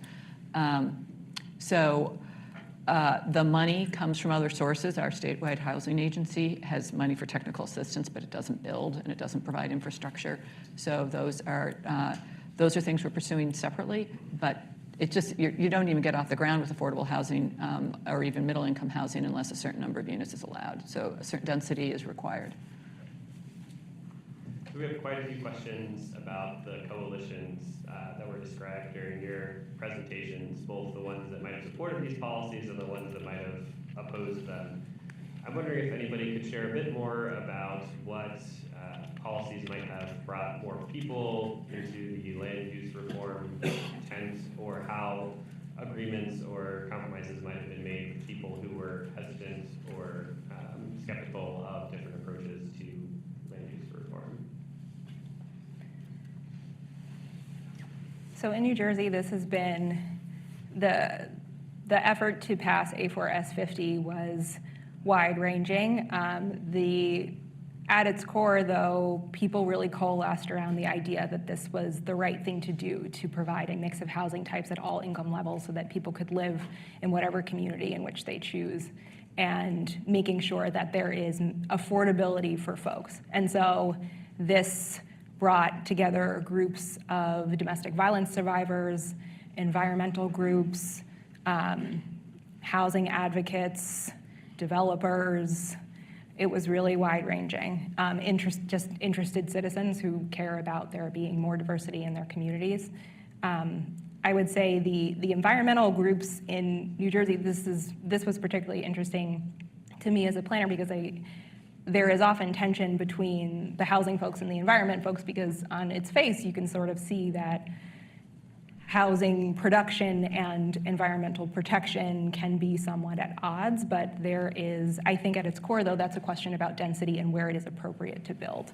And so bringing those groups together to make sure that housing was going in the places where it was needed and where it made sense was a core argument in getting those groups together, even though on its face they may have not been, totally aligned. So I'm interested to hear from Mary Kyle actually in how the environmental groups and the housing folks work together, because that was I think there is a lot of potential with those groups coming together. They both have very large followings, and so I think we can be creative about how housing is planned for to make sure that we are both planning for things like climate change and protecting the environment while also producing housing supply. It was a very natural coming together, and I know that's not the case in a lot of states, and we really tried to avoid that too. I showed all 19 statewide goals that every city and county has to comply with in Oregon, and those include environmental goals. So that land use planning process takes into account, we're not always really successful, at it, but the intent is to take into account natural resources, floodplains, et cetera, in addition to planning for where housing and industry and commercial and all of that are going to go. So those are, the idea is to have those integrated upfront into comprehensive land use planning programs. We do not have a statewide equivalent of an environmental policy act like California does, so it is incorporated into our upfront planning. That's the goal. When this legislation came together, really, there were already good relationships amongst many of those different advocacy organizations that I showed, and climate change was really a big factor in environmental groups recognizing we need compact cities that can support transit. We have to stop sprawling out into natural areas and into the wildland-urban interface, which is definitely wildfires an issue in the West and other places, that we really need to be much more smart about how and where we're building. And the housing crisis had impacted everyone, really. And in Oregon, I'm sure this is true in all of your communities, a quarter of our population and growing doesn't drive for a variety of reasons. And we are not building communities that will accommodate. We're just isolating people. We're not building communities and housing that will accommodate the future unless we're really talking about walkable, more compact neighborhoods and communities. So that really brought a lot together. Also in the same legislative session that passed our middle housing bill, the legislature passed a rent stabilization law that really brought the tenant advocates on board with, okay, now let's really get the housing built. Most of our opposition in the various state legislation for housing has come from some cities that don't like the state telling them what to do, and from some legislators who represent NIMBY neighborhoods. So our opposition and our support was bipartisan, but really the cities, for the most part, knew that being neutral, the League of Oregon Cities was neutral on a lot of this because there was difference of opinions among cities. They also knew we have a housing crisis and we really have to do something. So, but that was where our opposition was from. I think the argument for doing regional or state level zoning reform really helps a lot on aligning climate goals. Because if you think at the state level, you know what the areas are that are vulnerable to climate disasters or the ones that are contributing to greenhouse gas emissions. And so from the regional or statewide level, you can say, we want more housing to be built close to jobs, close to existing transit infrastructure, in places where we have the water and sewer infrastructure, in places that are relatively walkable so that people can have small carbon footprints. We want smaller, denser housing in those places that are ideally suited for growth, right? And at the state and regional level, you can identify that. And then you don't have to put so much pressure, for instance, on rural communities to be developing because that's not necessarily where you want it, right? Or in environmentally sensitive communities. What happens when this goes on at the local level is it becomes much easier for low-density, predominantly single-family communities to say, our neighborhood is so green. We have lawns, we have trees, this is very green. If you legalize duplexes, people are gonna come in and cut down the old growth oak tree in my yard to build a duplex. This is terrible for the environment. We can't possibly pass duplexes. And I wish I were making this up, but these are the arguments that Arlington County, Virginia has been fighting, trying to legalize missing middle housing, that there's like a whole write-in campaign to the Washington Post about, protect the tree canopy, don't allow duplexes. But of course, what happens when Arlington, which is a close-in community, incredibly well served by Metro Rail, doesn't build more housing, it's not like the housing doesn't get built at all. It gets built in the exurbs where everybody drives everywhere and where they're clear-cutting entire patches of forest and farmland in order to build giant subdivisions. So at the state level, it's really obvious that suburban sprawl is very bad for the tree canopy, but if you live in Arlington, you think that protecting your tree in your backyard is very important. Well, thanks. We are sadly coming to a close with our time with this panel. For our last lightning round question, as Ron alluded to, Minnesota is having a very active conversation about this issue. If you had one piece of advice for a state that was actively considering a new approach, whether it's something you've learned from your own state or something you've seen somewhere else, what would that piece of advice be?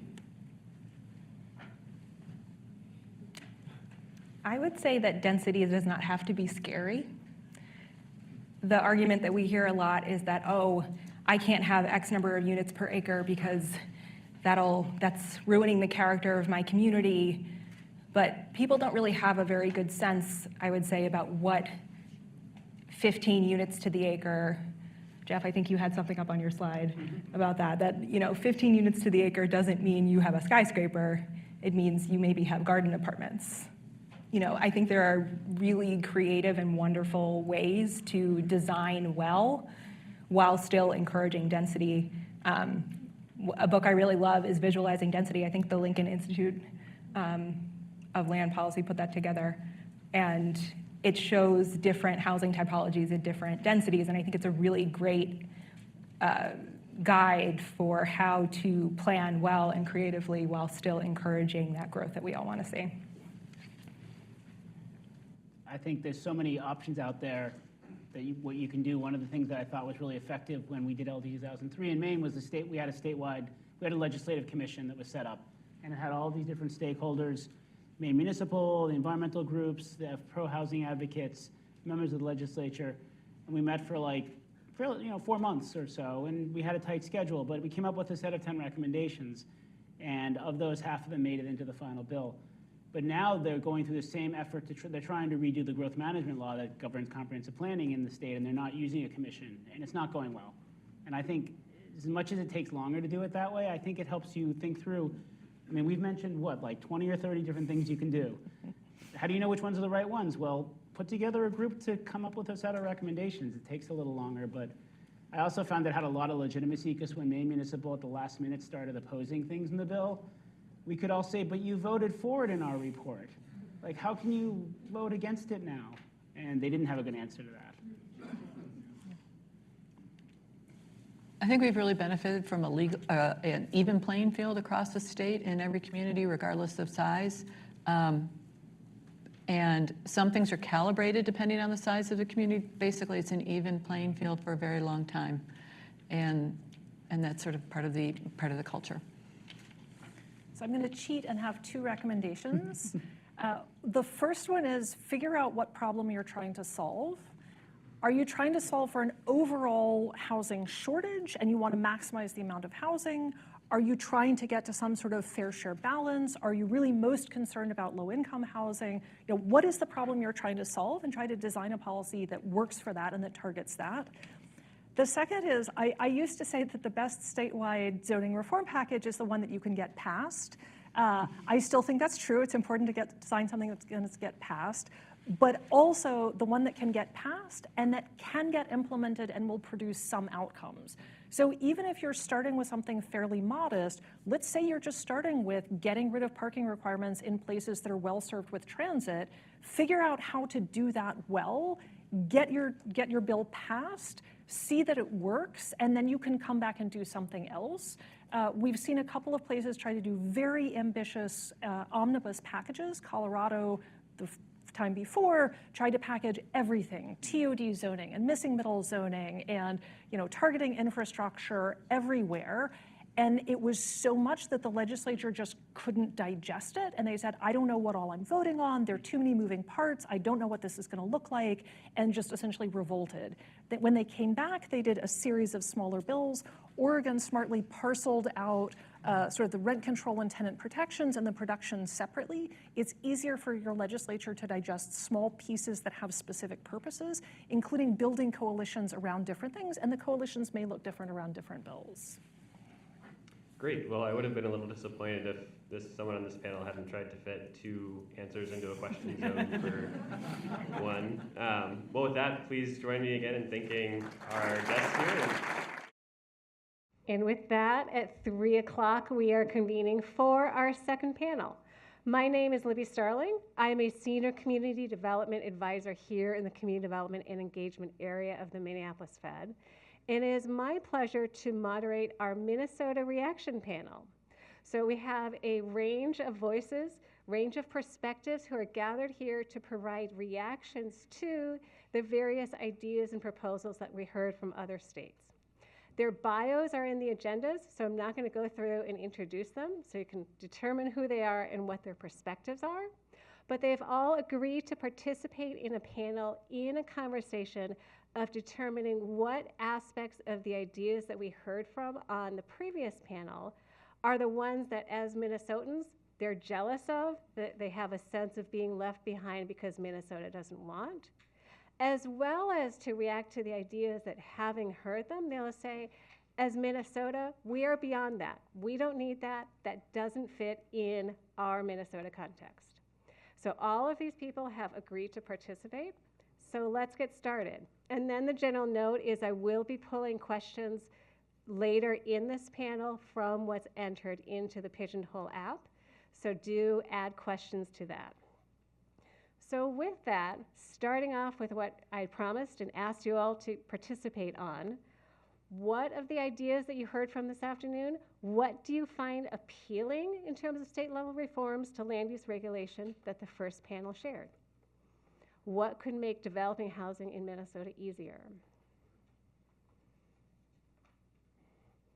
If any of you would like to take the first. Are we just going to go right down? We start on the left over here. We can start. All right, thanks. We'll start with Jen. Good prompt. So I liked a lot of what I heard today. As a nonprofit developer, so I'm just going to give you my perspective, my lens. I'm a nonprofit developer who works in greater Minnesota, so outside of the Twin Cities area. And from that, with that lens on, what I liked from what I've heard already is providing incentives for local government to create better planning and also to have improved capacity at the local level. I think helpful for a developer is things like predictability, expedited timelines, and then supporting our communities that may have limited abilities to kind of work on long-range planning. Also providing additional resources for things like infrastructure and other development needs. Thank you. So, it's always good okay, thank you. I'll level set. I'm an avaricious capitalist, private developer, owner of real estate. So just so everybody knows where I'm coming from. We run about 1,300 units of housing that we own and manage ourselves, and a little less than half of that is LIHTC, deed-restricted, affordable and deeply affordable housing. Mixed income is most of the balance, and then some straight market rate. And we have tended to develop it in TOD centers throughout the Twin Cities and in urban core. We spend a lot of time working in low and moderate income neighborhoods in housing, but also commercial development as well. So that's kind of just a big picture perspective of the company that I now run with my dad. I would say that it's always nice to have kind of the regulatory authority on your side when you're trying to step into a new development opportunity, engaging with a community that may have a wide array of feelings and ideas about housing density or affordability or kind of the impact of what is perceived maybe as the other coming into their community. And so, a framework that might accelerate some of those conversations or give a developer a leg up to be able to level set that playing field a little bit, I think would be a benefit. I've certainly talked to many elected officials throughout the Twin Cities here that I think on some level would welcome that level of kind of regulatory authority to take some of that control away from local officials because it gets so hot and frequently is kind of feels more religious in its conversation than really rational or practical. And so because housing is so impactful from a region perspective, giving more of a regional approach to that regulatory authority seems to make sense to me and would probably be a benefit. So I'll just leave it at that and then we can keep moving.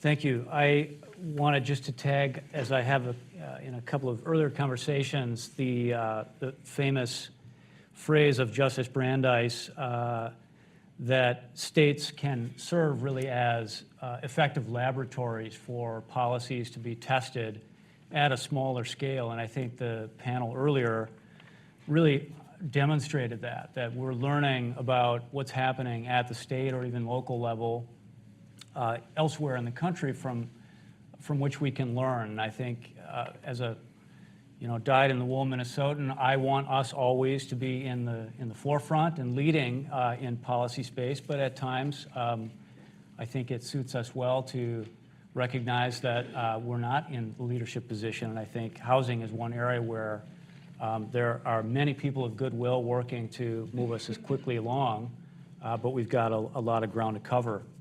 I think two themes that I picked up from the earlier panel. First is that the housing market really crosses political boundaries as we've delineated them, and we need to recognize those dynamics with strategies that extend similarly across those political boundaries. And so I'll speak a little bit to my earlier service on the Met Council later in the panel, I think, but that's one theme that I think is really significant from the speakers we heard earlier. I also think the creation of media to allow for free exchange of data and for essentially information, strategies, be able to exchange ideas about what policies are delivering great outcomes in particular contexts is also a theme from the earlier panel that I thought was really valuable and I think relevant for our work here. So thank you. I'd start off, I think, agreeing with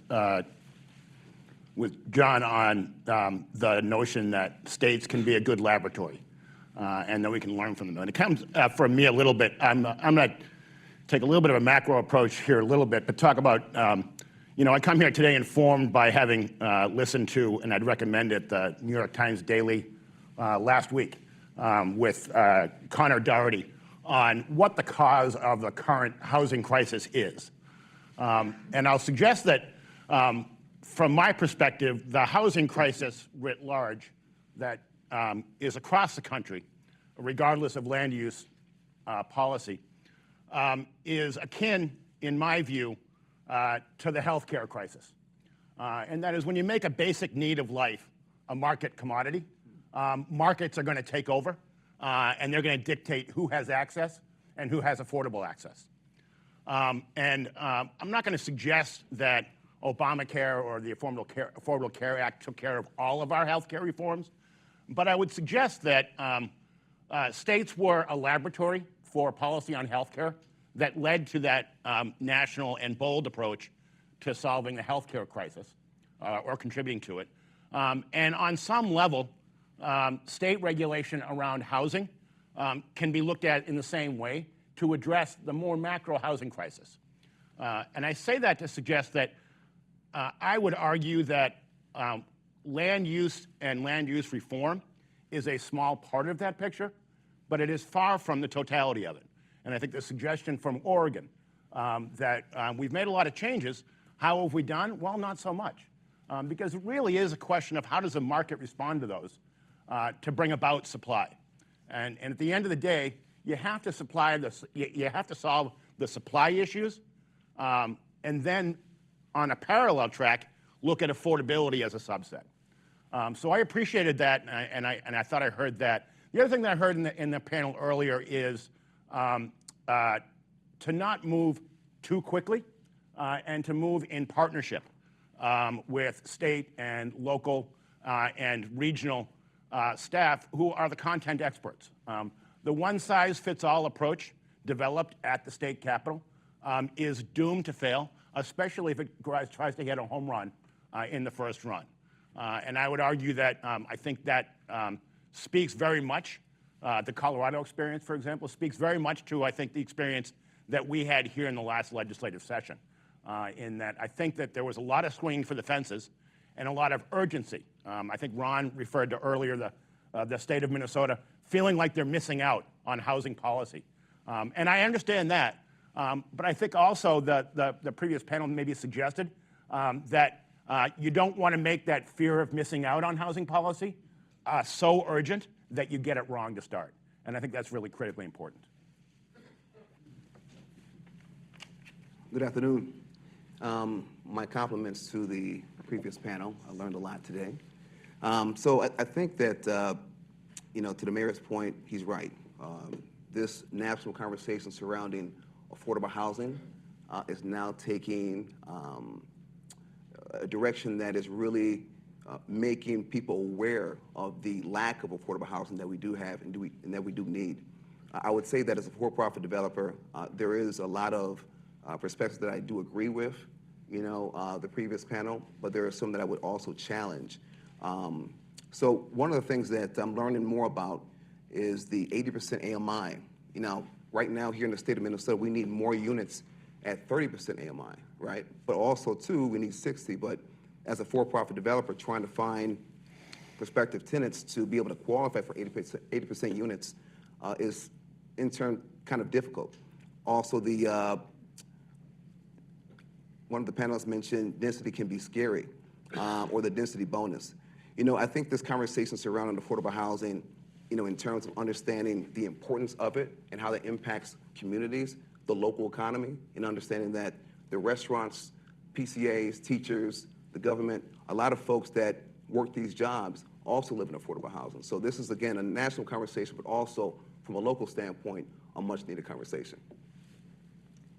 Thank you. Now, I did offer our panel the opportunity to say what aspects that they heard from other states they would consider non-starters in Minnesota. Now, some of these responses did include that, but I would like to formally give all of you the opportunity to say what you would consider non-starters or detrimental to housing supply in Minnesota.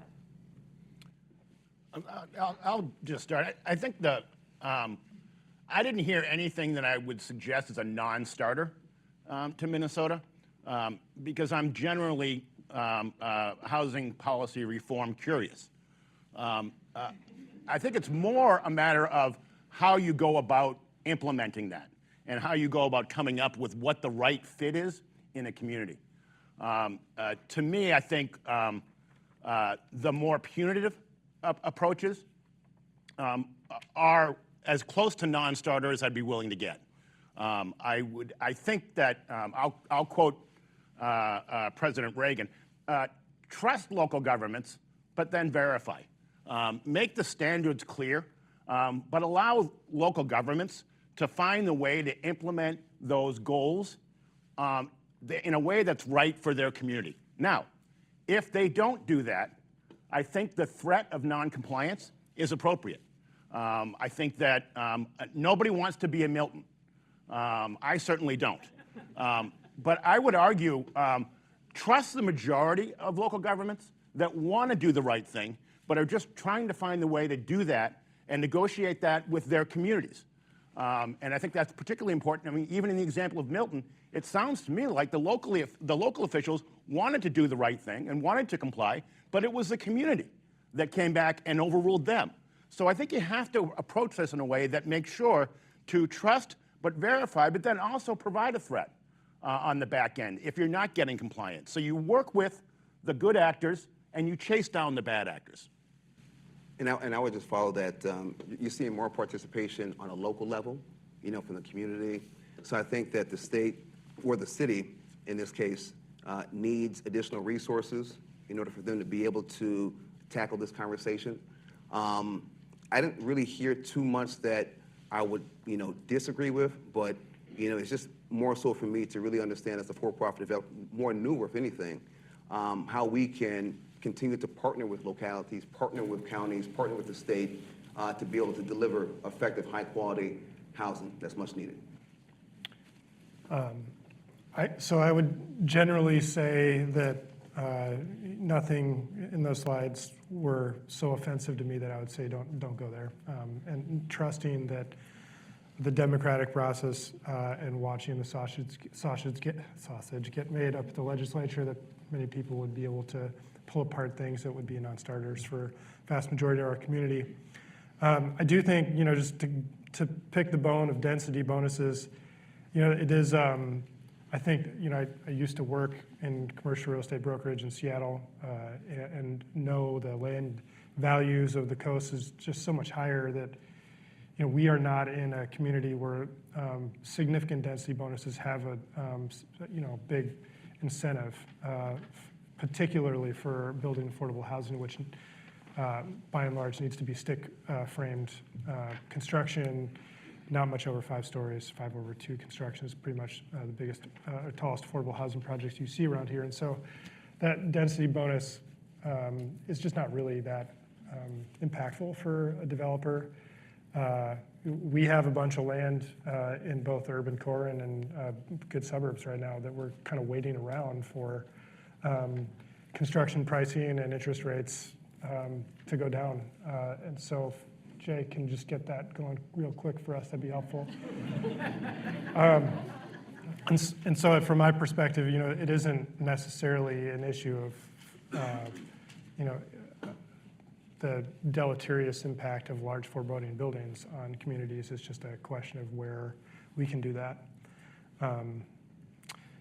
And, I would, well, no, I'll leave it at that. I think just one thing I would add is Minnesota is a big state. And I think we see a lot of metro versus greater Minnesota push and pull in a lot of issues in our state. And I would want us to think carefully. But one thing I think we can agree on statewide is that housing is needed statewide. Every community, large or small, that I go to in greater Minnesota, housing is a top issue. But that doesn't necessarily mean that the statewide zoning code is going to be the same. The need is going to be the same in every community. And so I really want us to think carefully about if we're thinking statewide, what does that mean for communities large and small, and how do we create good policy that's really going to have an impact statewide, so that we don't have half the state saying, that's for the metro, we're not going to do it in our area.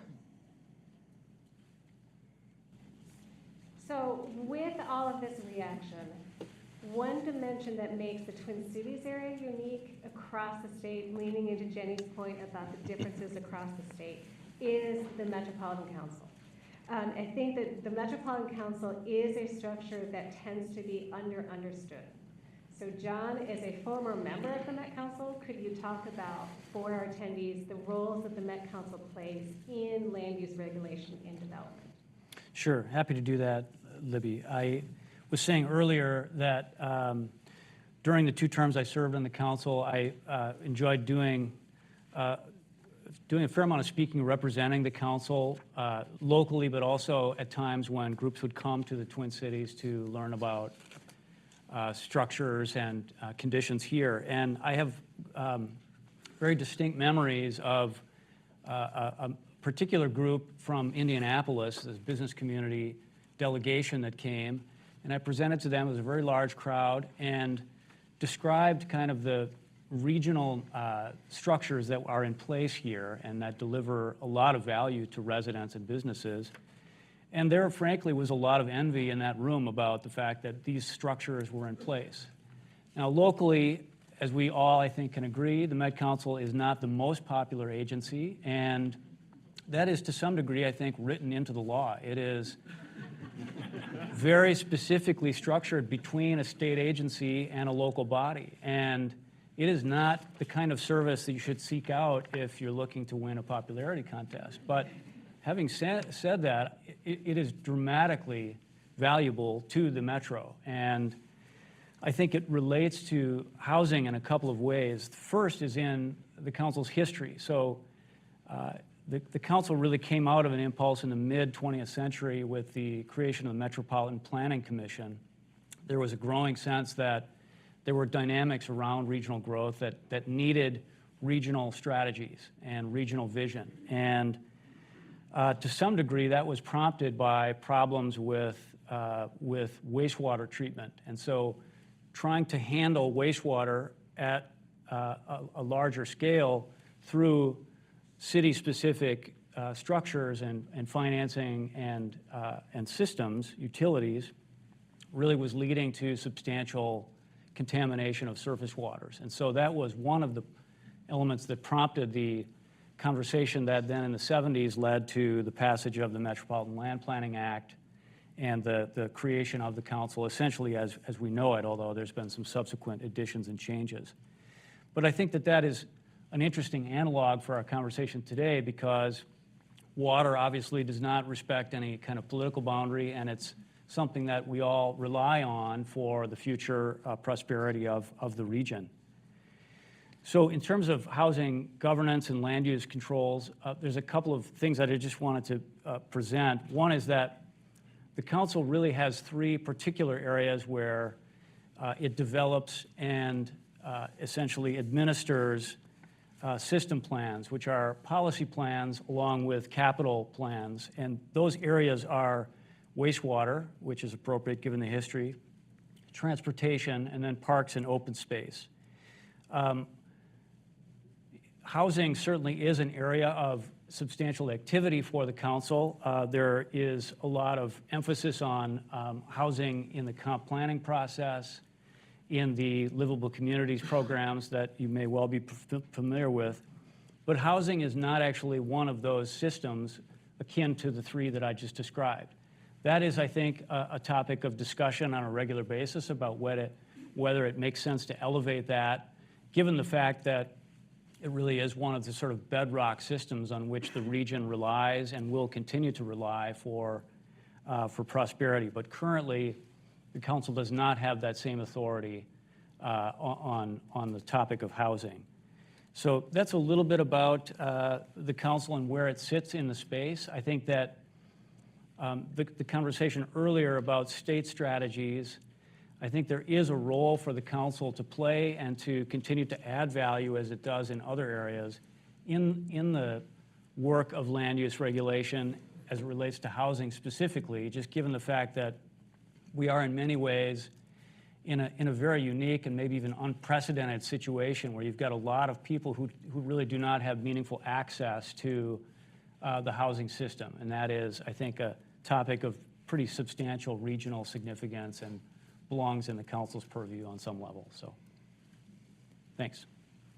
Mayor, as our city representative, anything you would like to add on the role of the Metropolitan Council? Well, I really appreciate John's comments. I'll maybe surprise you a little bit and suggest that I think the tensions between local government and the Met Council are over-exaggerated a number of times, and mostly for political reason. From a policy perspective, I would argue the relationship and cooperation between local governments and the Met Council is reflective very much of some of the efforts we saw in a number of these states, although a slightly different format. And I think it's a useful tool from the perspective of getting data on the region and managing systems that don't respect municipal borders. I think it works well. I think that there are some improvements that can be made to it.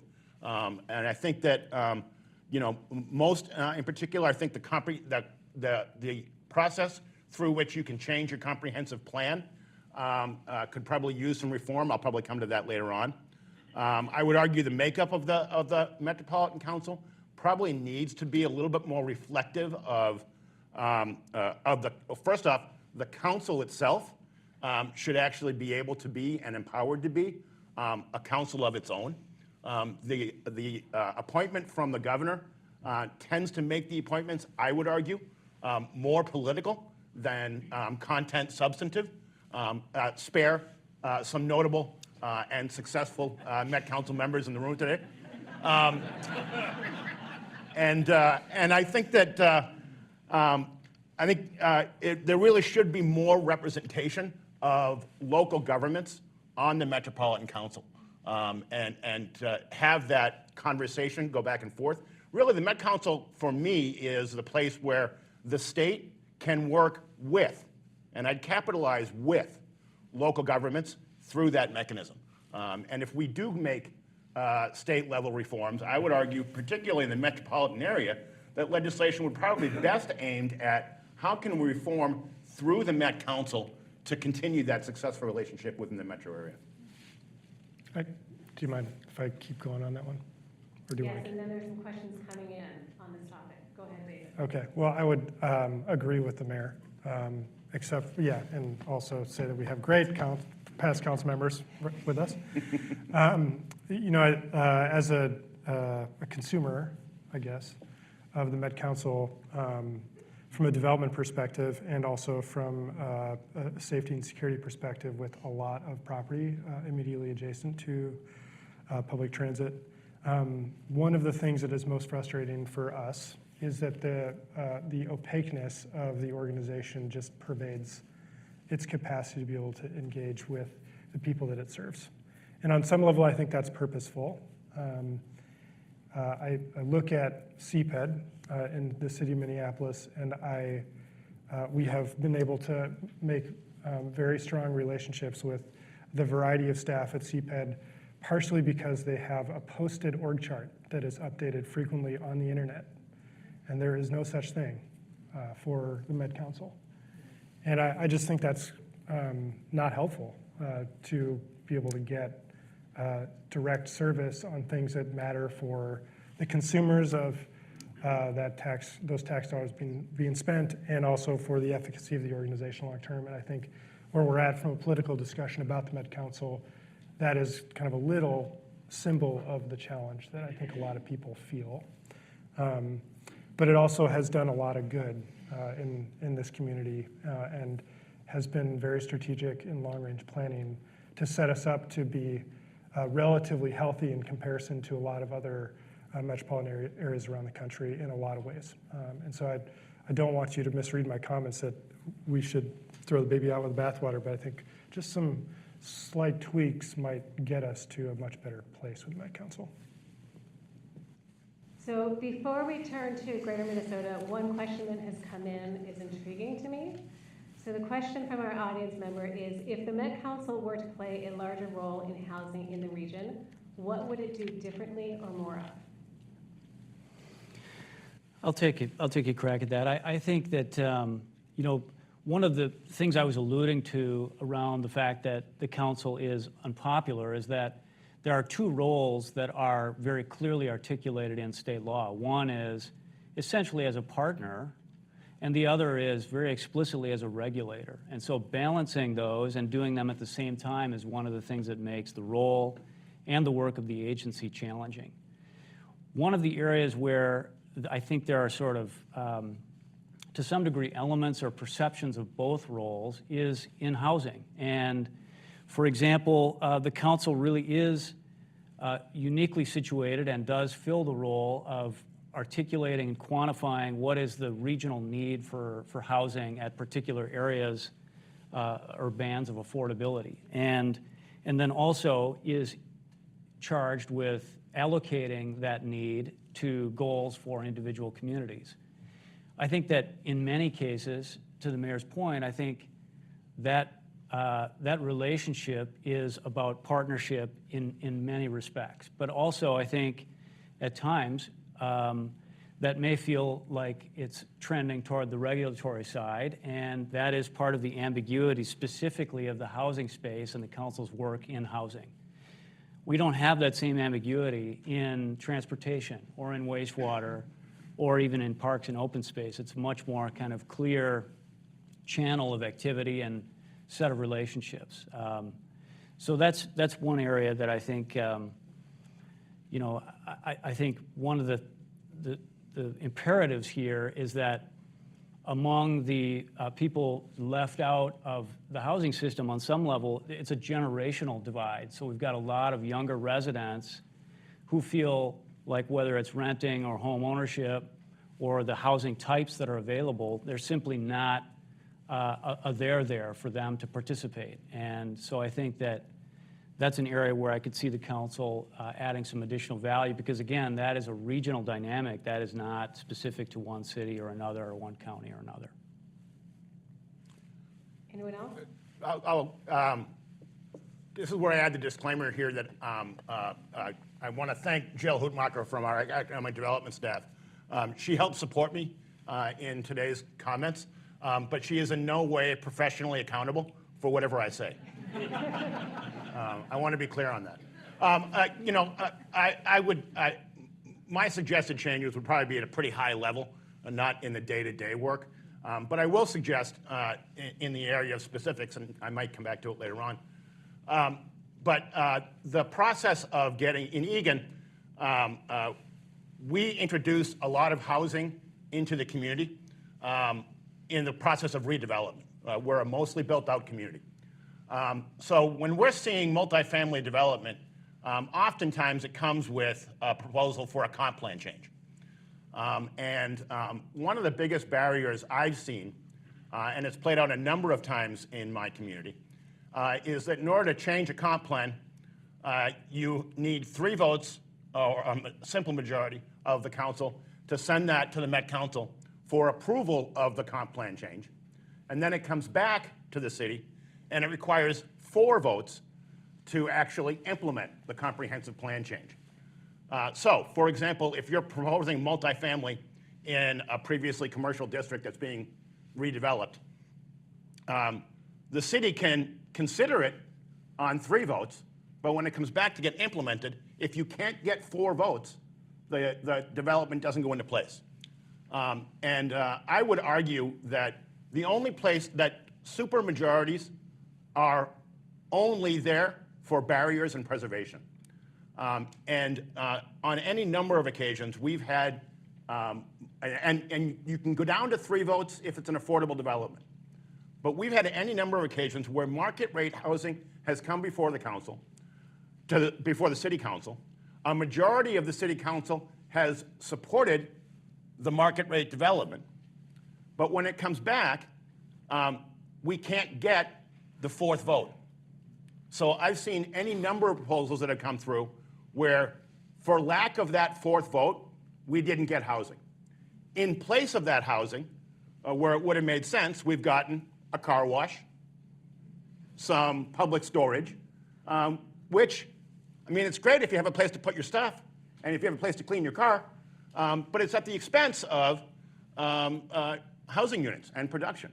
And I would say that over my time in the last 5 years, I've seen probably 5 proposals with 500 units of multifamily that have not come about in Eagan, but for that 4th vote. And it's always a fight. And I just don't understand why that requirement's there. I might come back to it later on, but that's the high-level reform I talk about. Mm-hmm. You know, my experience with Met Council, they've been a great partner since 2017. So we obviously have experience with living communities. We've gotten upwards of 250,000 in grants, and of course, obviously going through the entitlement process. But I had a chance this year to see how Met Council and the city, in overlay of the comprehensive plan, played a role in our ability to close in a timely fashion. Not a bad thing, but obviously, of course, we closed, but I got a chance to see how their participation, along with the city, allowed us to rethink our process. So I think that obviously, of course, as a regulator, they need to be, I believe they're progressive, but I think that as we continue to move forward, to that question that you asked, how can they play a part in being able to bring and deliver more housing to the great state of Minnesota? So with that, I'd like to pivot to Greater Minnesota and turn back to Jenny. What are some of the challenges in land use planning and local approvals that you've experienced as a developer of housing working in Greater Minnesota? I'm going to go back to this phrase that we've said many times. Both panels have said it today, and that's political will. I think any community in Greater Minnesota or in the metro, that the political will is not always there to see projects happen. And at other times it's there and it's strong and communities are all in. So I think, so there's the political will issue, and then there's a capacity issue. I think Greater Minnesota doesn't have all the resources, the taxing districts, the direct appropriations from the federal government that some other larger metropolitan communities can have, and so then there's constantly competing for resources. We have to compete for HUD dollars, we have to compete for funding from the state, and our communities get pitted against each other, and sometimes we win and sometimes we don't. So I think there's definitely capacity issues. That said, I think some communities are very strong and are going all in. I see many of my friends from Northfield here in the audience today. It's one of the communities I work in. And community like Northfield, and I'm going to pick on them because they're here, but they show up to things. They're here, they're learning, and it's their staff and their elected officials are here. So they know that they have a need and they're proactive about it. So they're always thinking about what sites do they have available, what kind of local tools are in our toolbox, what kind of local funding, tax incentives, tax increment financing, can we compete for that state aid, what kind of zoning changes can we make at the local level to make sure that projects happen. And others haven't started at all. But then they see what we've done in a community like Northfield, where we just finished a project, and that community down the road that hasn't even started says, hey, Three Rivers, how can we do that? How did that happen? And then we all can learn from each other. And I think it's piece by piece, and it's slow, and I wish it could be faster. But that's kind of the way it happens for us, especially in the affordable housing realm. John, you've also done some development in Greater Minnesota. Anything to add? I'm happy to jump in just briefly, calling on not only my experience working in Duluth, but also on a couple of conversations that I had leading up to our event today. I think there's a couple of other items that come up pretty routinely as themes. One is just essentially availability of utilities. It's sort of like the reverse network effects in the sense that, I understand that natural gas is available up to Silver Bay and not further north than that. That's just one example. You need development that will be accomplished at a scale that will amortize utility investments, and that also is a huge challenge, just given that trying to undertake that scale of production at one time is challenging. Site availability in the Northland, you've got a lot of interaction with bedrock, frankly, and so that limits the number of sites that are available. You've also got, unlike in the metro area, where if something is entitled in one city, that benefits the nearby cities. If in a rural setting, you don't have that kind of, for lack of a better word, sort of free rider benefit, and that also is a challenge. There are labor pool issues. So The project that I was involved in Duluth was a reuse of a 100-year-old jail to 33 multifamily units. And the amount of specialized skill in the trades that we needed for that project was remarkable. And we were able to accomplish that in a market of 90,000 or so. Doing that in smaller communities would be really, really challenging, just to find the people with all of the specialized skills needed for a project like that. So I think, as Jenny mentioned too, just the bandwidth issue, the smaller communities struggle to produce or fully review projects even, I think, which is made more difficult by all of the factors that I just mentioned. So by definition, some of those projects get more complicated because the other factors that I mentioned, and therefore they're that much more difficult for staff that is, shorthanded potentially, or not seeing a stream of housing proposals ongoing. And so that institutional knowledge also is less intact. So one of the questions that came in is relevant to a conversation that we had preparing for this. So this is a question for any of you who would like to answer it. Is zoning and land use the biggest barrier to building affordable housing? And how are the barriers similar and different in the metro versus greater Minnesota? No. I think one of the biggest barriers to building affordable housing is a lack of resources. We're oversubscribed when it comes to being able to, as developers, and I'm for-profit, we're working on a big project called the Heights. And right now we have a substantial gap that we need to fill. And due to this gap, this would take care of 1% of the state's need overall of affordable housing, newly constructed single-family homes, multifamily, et cetera. So I think, if we had access to more resources, I think we would be in a much stronger position to be able to deliver more access to housing that's high quality, that's sustainable, and that's affordable.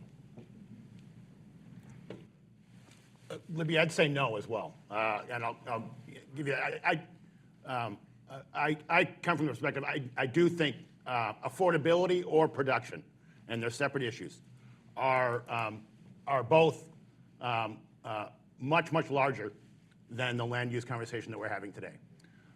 And my perspective is that you could land use reform the hell out of your community and never have the market respond. I'll give you an example. In Eagan, we adopted an R1S zoning in single-family zoning, but it was R1S with smaller lot, and it was to provide for better affordability or preservation of natural resources. We got almost 0 applications for R1S zoning. When we did get an application, it was for $500,000, $600,000 houses on a smaller lot. So the zoning ordinance ended up giving regulatory relief, but having no effect in terms of affordability or production. So we ended up putting a footprint standard in place, 2,100 square feet on same lot. Again, 0 response from the market. I don't know, for example, there are a number of different styles of missing in the middle or of middle housing. In my community of Eagan, we see 2 things, well, maybe 3.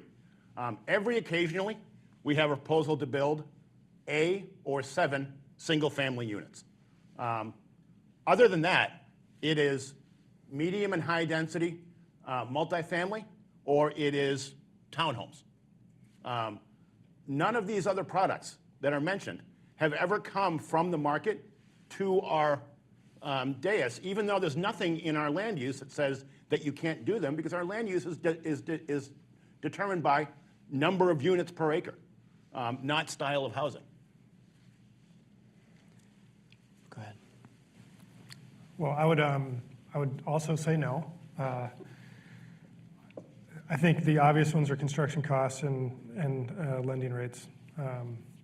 But I think what's maybe getting missed a little bit in the broader conversation is the operational challenges that go back to underwriting and making bankers fearful of being able to get projects across the line with enough funding. And so I will get more specific. So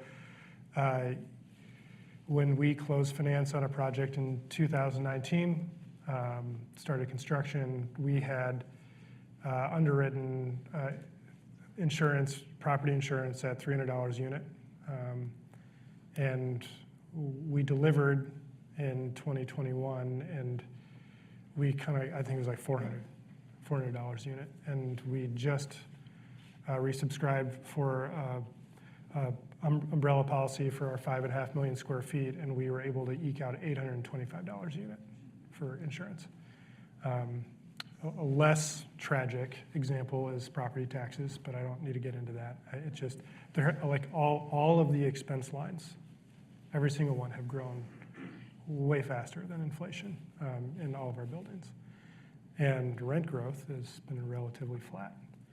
And so what that does, I mean, it makes you all feel really bad for me, which is great.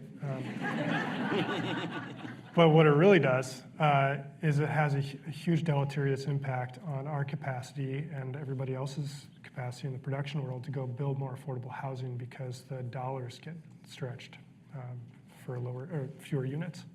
And so we can get lower proceeds for our first mortgages, and then there's a bigger gap to fill. And it just puts downward pressure on our capacity to go get a project done. We go pleading to, the public sector to help fill the larger yawning gap, and they come back and say, well, we have 12 other projects that are also saying the same thing. Why are you more important? And I say, because you love me. And that doesn't go very far. So I think we need to really pay attention to, it isn't just, Jay Powell on high saying thou shalt have lower interest rates. It's the other things that are going across the economy that he is trying to get under, and the Fed is trying to get under control, that will eventually, we hope, get a lot looser and help us be able to go have the freeborn days of additional production. But it isn't really land use at this point, unfortunately, that's going to make a big swing. I think it's getting a lot of those other expenses under control. So one of the interesting dimensions, or interesting to me at least, from the other states that we saw in the first panel, is that there are some policies that are explicitly focused on affordable housing, and other policies that are explicitly focused on any housing, particularly housing at higher densities. So the question that I'd like to ask the panel is, when does it make sense to have a different approval process for affordable housing relative to housing that is physically identical but serving a higher income population? I can take that. I guess I'll start it. The place where it makes sense to have different approval entitlement processes for affordable housing is a situation in which you have performance standards that are enforceable on the backside. I think one of the challenges is granting regulatory relief and not get in the hopes of getting affordability, and instead just enabling production and a maintenance of return on investment and maximize return on investment. So I think the development process overall, if you're looking for production, should be the same across the board. If you're going to provide regulatory relief for affordability, then you should have some guarantee that you're going to actually get that affordability in the form of some sort of performance standards. And I think that was part of the challenge with some of the legislation this last session, is that in it, there was a lot of regulatory relief in terms of land use, but there weren't a lot of tails that suggested how you were going to get the actual performance of the market to reach affordability. So the legislation seemed to have unclear goals. I wasn't sure whether the legislation was looking for more production or was looking to bring about affordability. And I think that kind of clarity is critical. So the economist in me, I think I heard those words earlier, would tell me to believe in filtering. So that's, you produce more market rate housing, and that frees up effectively over, the moves of people moving into that market rate housing, the affordable housing that they were, or several people were occupying. And so that would lead me to believe that you shouldn't make it any easier to build affordable housing than market rate from a regulatory perspective, because you're not necessarily making more units available.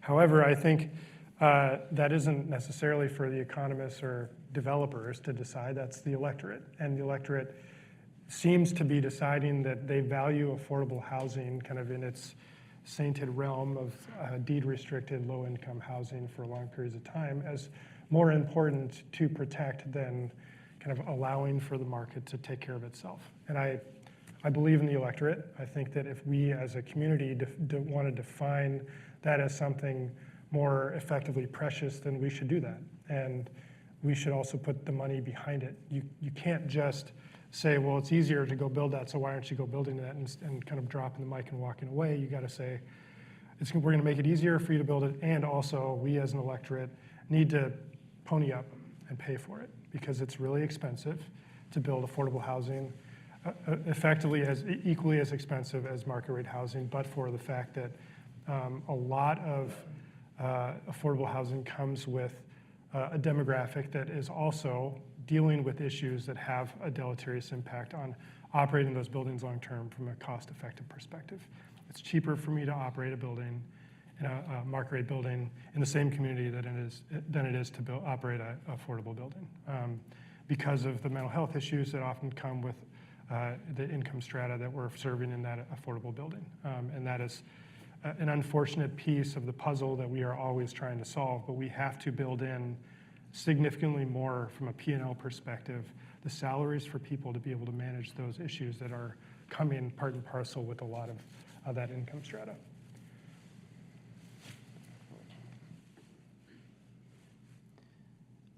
I think I would like to add just a little bit of a different dimension, which is a way I've thought about affordability for a number of years, which is that I think as a sort of a remnant of 20th century thinking, where we had sort of industrial compartmentalized approaches to each topic area. I think the opportunity of the 21st century is to really recognize that a lot of things are connected together and really recognize sort of networks of factors as opposed to cause and effects or single lanes. And what I mean by that is that I think in addition to, as David described, continued very clear support for development and maintenance and operations of affordable housing, we also need to integrate and have contact with strategies that are workforce development strategies designed to make housing more affordable through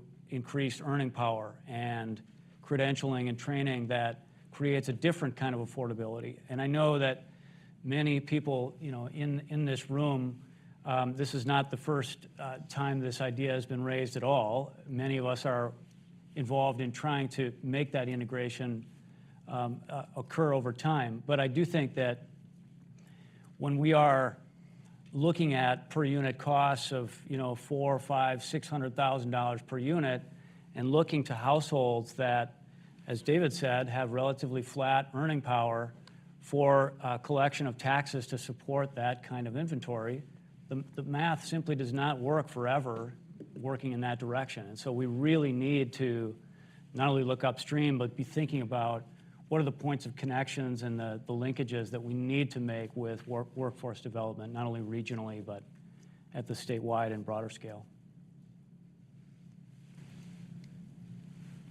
Anyone else?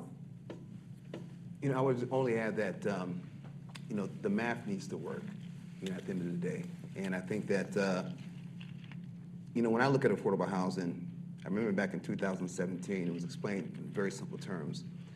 Folks that live in affordable housing just make a little less money than folks that can live in market rate. So we're building exactly the same product, market rate, at least in my experience, market rate, affordable, the same type of construction, amenities, et cetera. The only difference is that their earning power is much different than what they would make living in market rate. So at the end of the day, if we are going to be building more affordable housing and we are oversubscribed in terms of resources, we're going to need more resources in order for us to be able to fill that state's goal of delivering more affordable housing. So effectively, what I'm saying is that we need access to additional resources in order for us to be able to fill this gap. So I want to, as a moderator, potentially push back on that. So I think what I heard you say is if the goal is to build more affordable housing and resources are finite, then we should be looking to increase the resources to build affordable housing. Why not build more market rate housing if the housing stock itself is similar? You know, I think at the end of the day, you know, right now, let's look at the state. You know, this is a national conversation. So it's 114,000 units that we need here in the state in terms of affordable housing. We're trying to deliver, what, over 1,000 units at the Heights. We still have a huge gap, right? And that's in part for the simple fact that high interest rates, construction costs, but at the end of the day, there's still limited resources in order for us to build that. And mind you, it's a diversity of asset classes: single family, market rate, workforce, affordable. So at the end of the day, if the math doesn't work, well then we can't deliver these very important needed houses that the community needs, at least from my perspective. Jackie? Yeah, I agree with Johnny. I think one of the things we have to think about is if it costs the same to build it, are we subsidizing the cost of the unit to bring the rents down, or are we helping the renter with rental assistance so that they can afford a housing unit that costs what it costs to build? And I think there's a very limited amount of rental assistance available out there, and we know there's studies out there. MHP does a great report every year of how many of our people in our communities are paying more than 30% of their income for their housing payments. And there's a mismatch, right? And with costs where they're at now, we cannot meet the needs of every income level with costs where they're at. So something has to give. The costs have to come down, or the assistance has to go up. And I would also add this. In order for the local economy to work, you need all ranges of types of housing. So my wife and I, and our family went to a restaurant. Everyone in the kitchen looked more like me making the food, and everyone else that was purchasing the food looked like the majority, right? So what I'm saying is that if they don't have access to affordable housing or units that reflect their incomes, then that business can't survive. So we're gonna need a diversity of different asset classes: market rate, single family, and affordable, which is much needed, more so right now, for the simple fact that when you look at rents and look at wages, they're not at the same level. So a recent commentary in the Minnesota Star Tribune noted, and I'm going to read the quote, "The problems that home developers face in Minnesota require system-level reforms to tackle. It remains to be seen whether municipalities possess the will to reform themselves, or if the cities with the greatest shortages of housing are content to wait for the Minnesota legislature to act, however long that may take." So in our conversation today, we've heard about how other states have acted, but the question I'd like to turn to is, what does it look like for local governments to reform their own policies? And there's some of our audience questions are wondering if there are any best practices or examples that our panelists can highlight of successful local government reforms. I'll jump in briefly. Just in full disclosure, my team at Visible City worked on the tool that I'm going to describe, and we worked on that with Kathy Bennett, who I see is here in the audience, and Sarah Burke, and the Family Housing Fund. But the fund developed a housing policy finder, and that is a tool essentially that allows for anyone to examine housing affordability and other types of tools to be understood and engaged with at the regional scale. And I think it's an example of how we can help communities essentially avoid having to reinvent the wheel. We can facilitate sharing of ordinances, of pitfalls around the process of developing that particular tool and implementing and managing that tool. And so that's one example of a way to facilitate this exact kind of exchange that you're describing, Libby.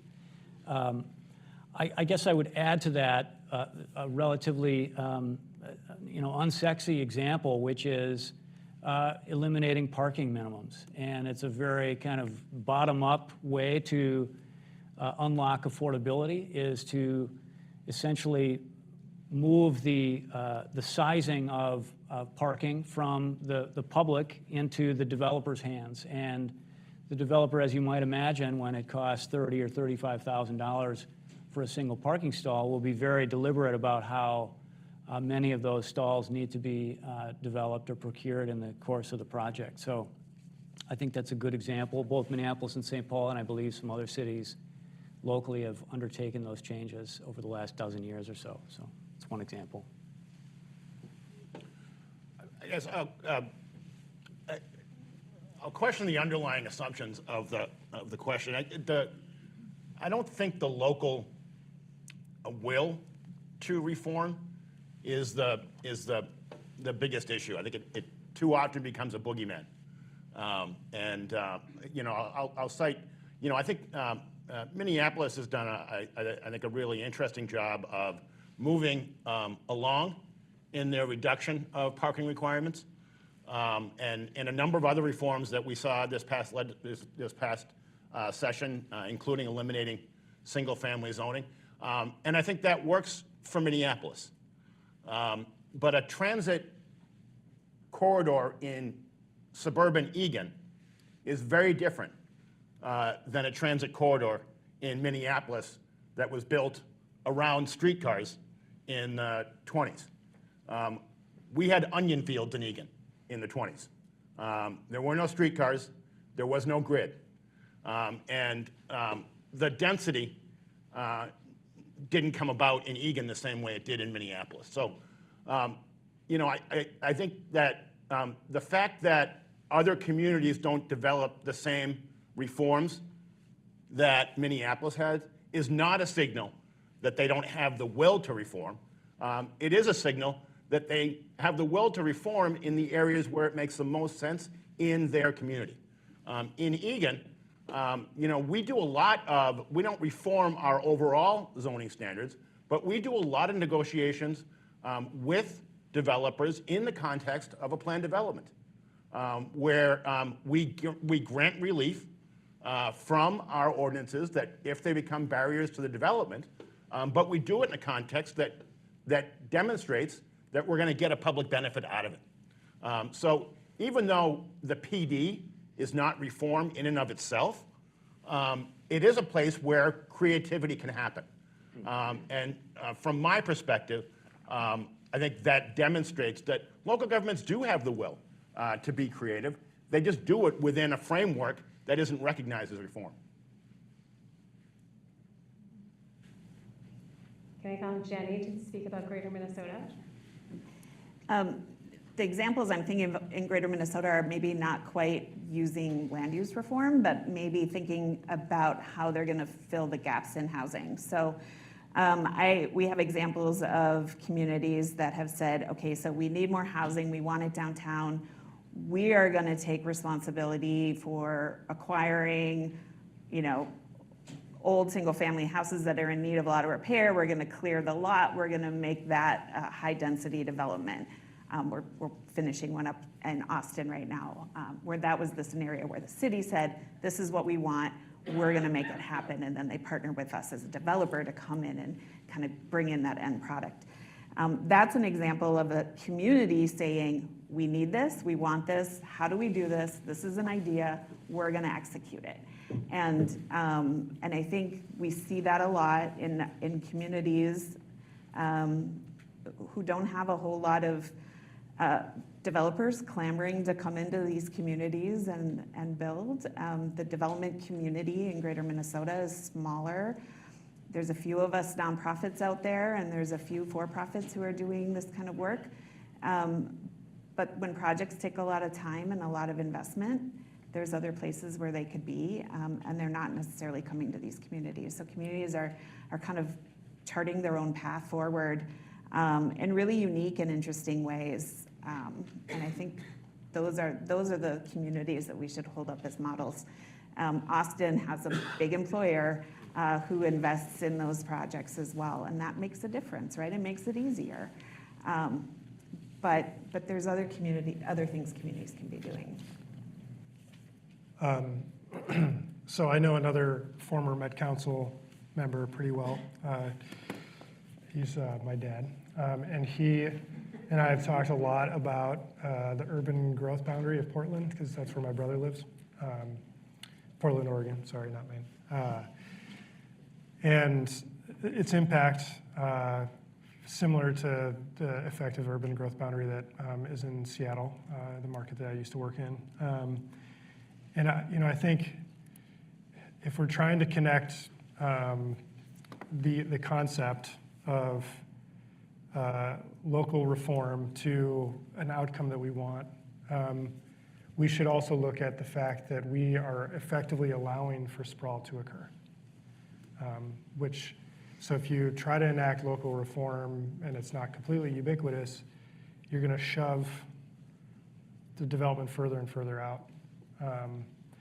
And from my perspective, I don't think that's the right thing to do. I think it's also going to be a mighty challenge to try to take on local control at a level that is going to be effective and a political majority is going to be comfortable with. And so I think it's going to be iterative and take a while.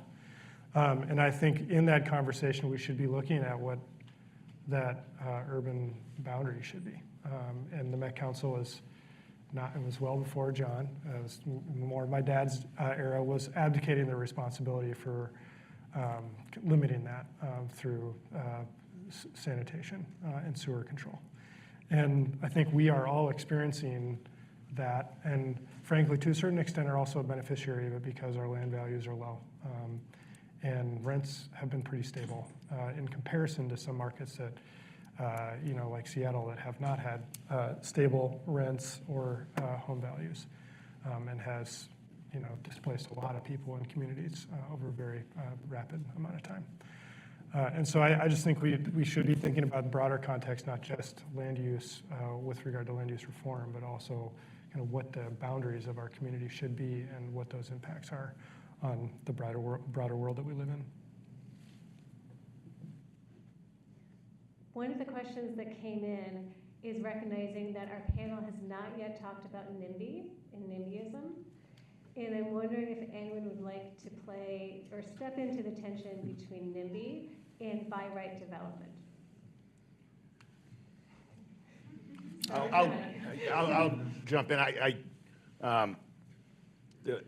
Earlier in the panel, there was a discussion suggesting that locally electeds didn't mind regulation coming from the state level because they got them off the hook of dealing with their own community. As an elected official, let me suggest one thing here. Don't cry for me. I chose to get elected in my community, and I chose to do it because I wanted to be in the decision-making point when things got hot. There is indeed NIMBYism that is fearful of higher density development or high density development, medium density development. It is not always NIMBYism that leads to an approval, a process not getting, a development approval not getting approved. I've seen high density developments go down when there wasn't a single citizen in the room, and the NIMBYs were on the council. And I've seen them go down, and I've seen them be successful when the NIMBYs were in the room. I think that as a locally elected official, my responsibility is to communicate with my community and sometimes to tell them they're wrong and not to succumb to NIMBYism. Now, I'll go back to that Met Council standard for changing uses. The difference between 3 and 4 votes is highly susceptible to NIMBYism, and it's disappointing. But I think if you have a council that's willing to stand up and say, this is the right thing to do, then we should find ways to empower that council to be able to do that, but to communicate with their community on their own. It is not going to work. A NIMBY is not going to listen or be more educated when you tell them well, the state's forcing me to do this. That doesn't help communities grow, and it doesn't help change in the community to be actually engaged and embraced by the community. So I think it's really important to talk about NIMBYism, but also to put it in its appropriate place and rely on local elected officials to stand up to NIMBYism when it is small and when it is unenlightened. And I think that's critically important. John. Yeah, I would share that I faced my fair share of NIMBYism in our projects, and you know, I think with the Hollows, it took us 4 years to deliver this asset to St. Paul, and everyone said no. Everybody, and you know, on this journey, we had a chance to really talk to the community, talk to them about affordable housing, but the conversation changed when I showed them their mortgages in comparisons to the rents that we will be charging, even though they're affordable. And that changed the conversation in terms of them wanting to see this project. I think at the end of the day, they wanted to see this project become successful. And we built it in 2022. So I'm not necessarily, well, NIMBYism is an interesting, you know, term and group of individuals that I think, you know, from an education standpoint, if they are open to having this conversation in terms of really understanding who that impacts, you know, in terms of folks that are teachers, police officers, folks that are working as PCAs, firefighters, you name it, and can see a building that's built at the same level of sophistication as market rate, that, you know, changes the conversation with them to an extent in terms of, okay, you know what I thought actually isn't the case. Change is slow. So I think if you continue to have this conversation surrounding affordable housing and NIMBYism, I think folks will start to get educated in the process. I would just add that I think the economist Ed Glazer has a great way of talking about NIMBYism, which is that essentially NIMBY rejection of applications is a taking by the immediate surrounding community members from the larger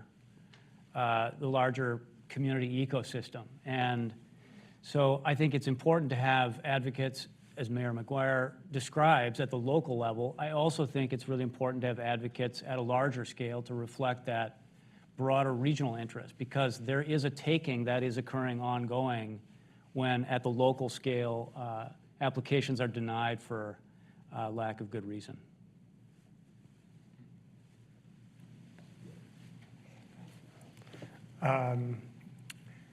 I've only been swung at once. And he was the bar owner next door, so that was probably why. I mean, generally speaking, you know, frankly, the perspective me and many other developers in my cohort believe is that projects of all shapes and sizes become lightning rods for kind of or a symbol for change or something that provokes fear. That really doesn't necessarily have a whole lot to do with what that project is all about at the end of the day. And it's, you know, I think incumbent upon developers to be really solid, clear, transparent, honest, insightful advocates on behalf of the future community that they're creating, and to try to derive some level of trust between the community that they're trying to build in, that what they're bringing to that community is just more community members. It's not a different community. And it's important for us when we're doing that work to be thinking about what kind of experience are my residents going to have in a building and in a community long term, and are we effectively being a good negotiator or emissary for them to have a good experience with their new neighbors 3 or 4 years down the road. And so that goes through the entitlement process, all the way through construction, making sure that we have really good communication about construction and those impacts. And then on the back end, managing our buildings well, making sure that they're integrated with the community and neighborhood around, so that we're having events together. We're inviting community members into the buildings and trying to make that connection, because I really do think that knitting that together and, you know, our business model's long-term ownership, it matters. And so we have been able to work in hostile environments and build that rapport for successful communities. And I think that's incumbent upon developers to not just whine about NIMBYism, but actually roll up your sleeves and try to work on it. I'll just throw my 2 cents in. I completely agree with the panel. I think what we all have in common up here is that we're in this for the long haul, and we're in it for the right reasons for the communities that we serve, whatever our role in that is. And we have to build relationships. Would zoning changes make it easier? Sure. Would I have a few more projects under my belt right now if we had had that? Probably. But at the end of the day, if those neighbors are upset today, they're going to be upset tomorrow, and they're going to be upset next year. So if I can work with them and change their minds, or find a different product, or find a different solution, at the end of the day, if they've had input and they've had say, we end up with a better product. It might take longer, but it might be on a slightly different site or a slightly different composition. But at the end of the day, it's a project that the community has bought into. And so I think that we all of us in this room, all of us in our communities have to be combating NIMBY all the time, because it's not going to go away, even if we have the best zoning legislation in the world. So the first panel ended with asking each of our out-of-state panelists for a piece of advice that they would have. I am on the record saying that there is no single one thing that can address the state's housing challenges. So I'd like each of you to quickly give us 3 wishes of what you would like to see to reduce barriers to housing production in Minnesota. Start with Jenny. Okay, I'll start. My 3 wishes are open minds, deep pockets, and a time machine so that all of this could happen faster. I'm going to take a little longer, but you guys already knew that. So my first is we're missing a connection between a big labor pool that's unemployed and a big need, particularly in the construction industry. And I've worked a bit on that with a variety of folks in North and South Minneapolis over the last decade, and it is an intractable problem, and I know that I'm standing on the shoulder of a bunch of giants that have been working on that for generations.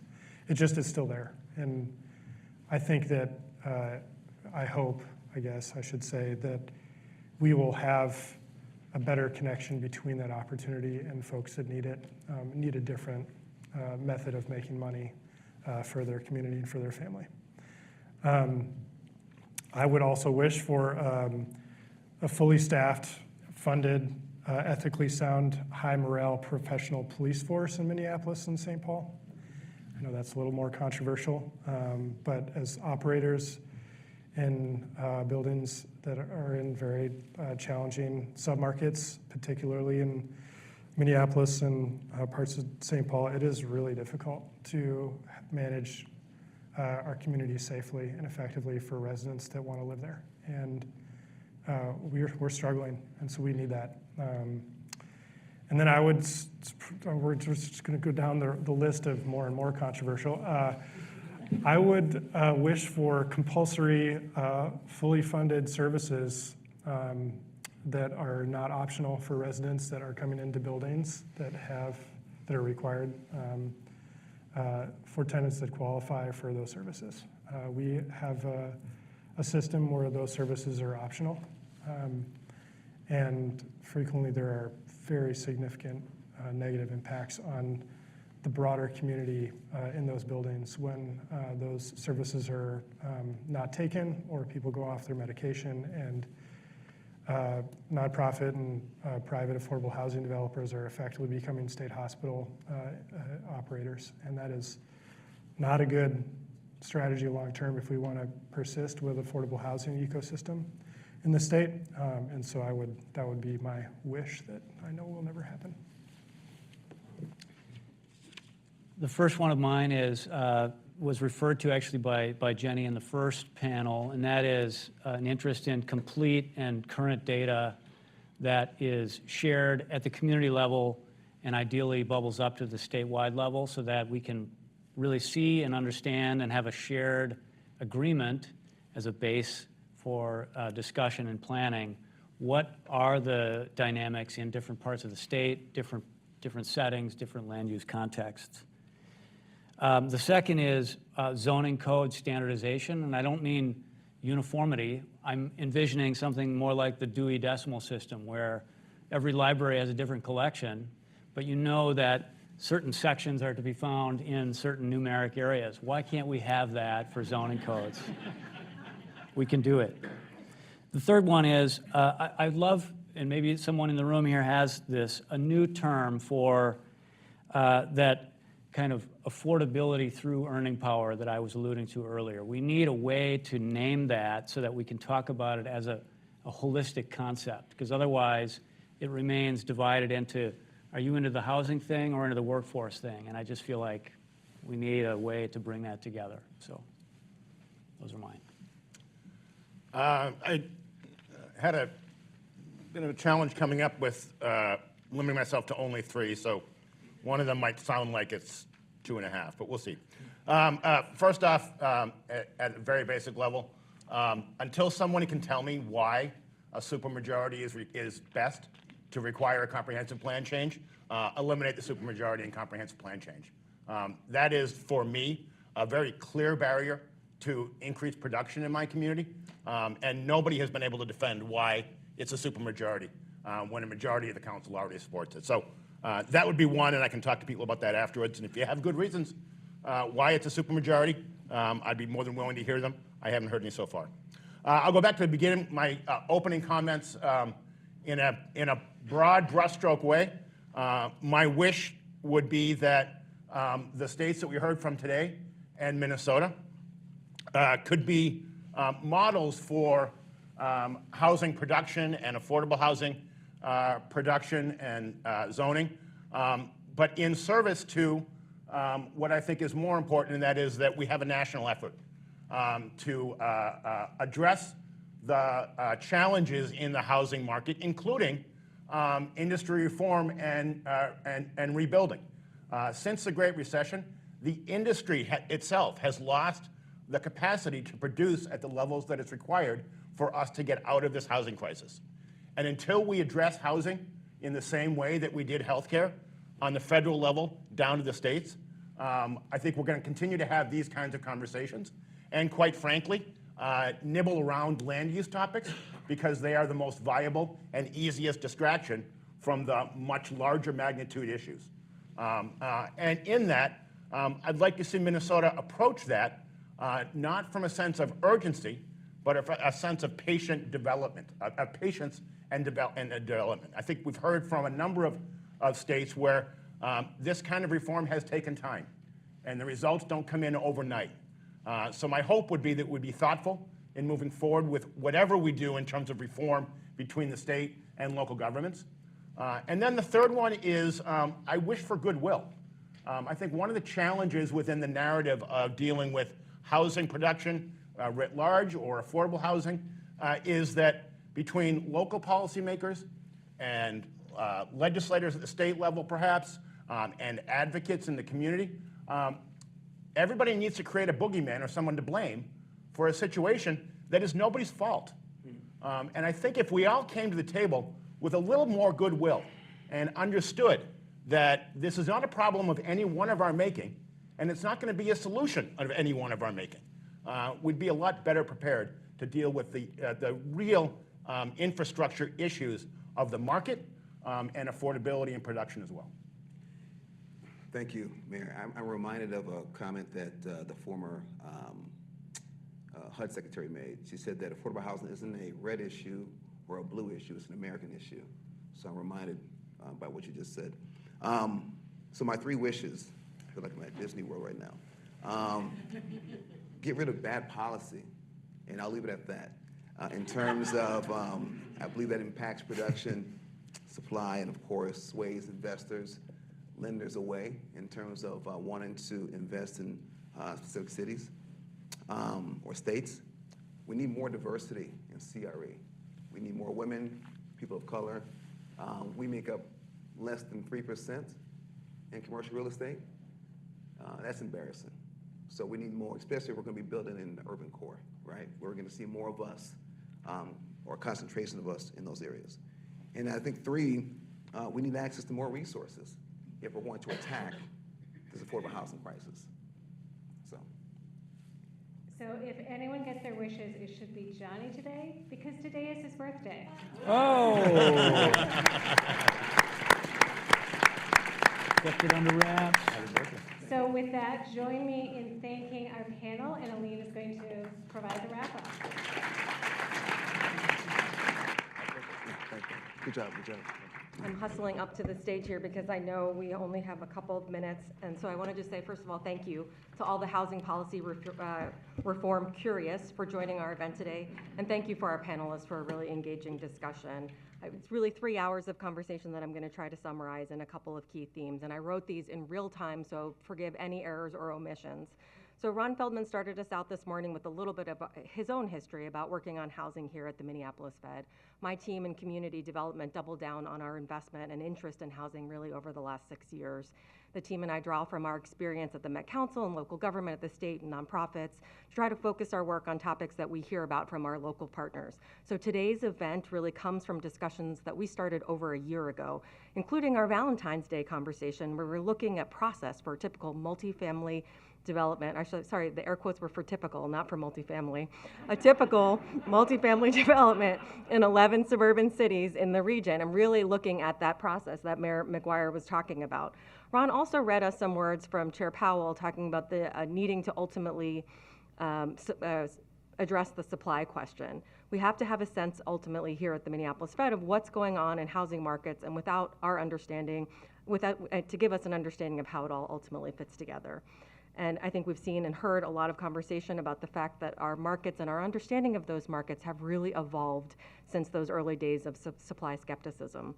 So the key themes from our first panel that really took us from New England to Jersey to Oregon, and then ultimately America that Jenny covered.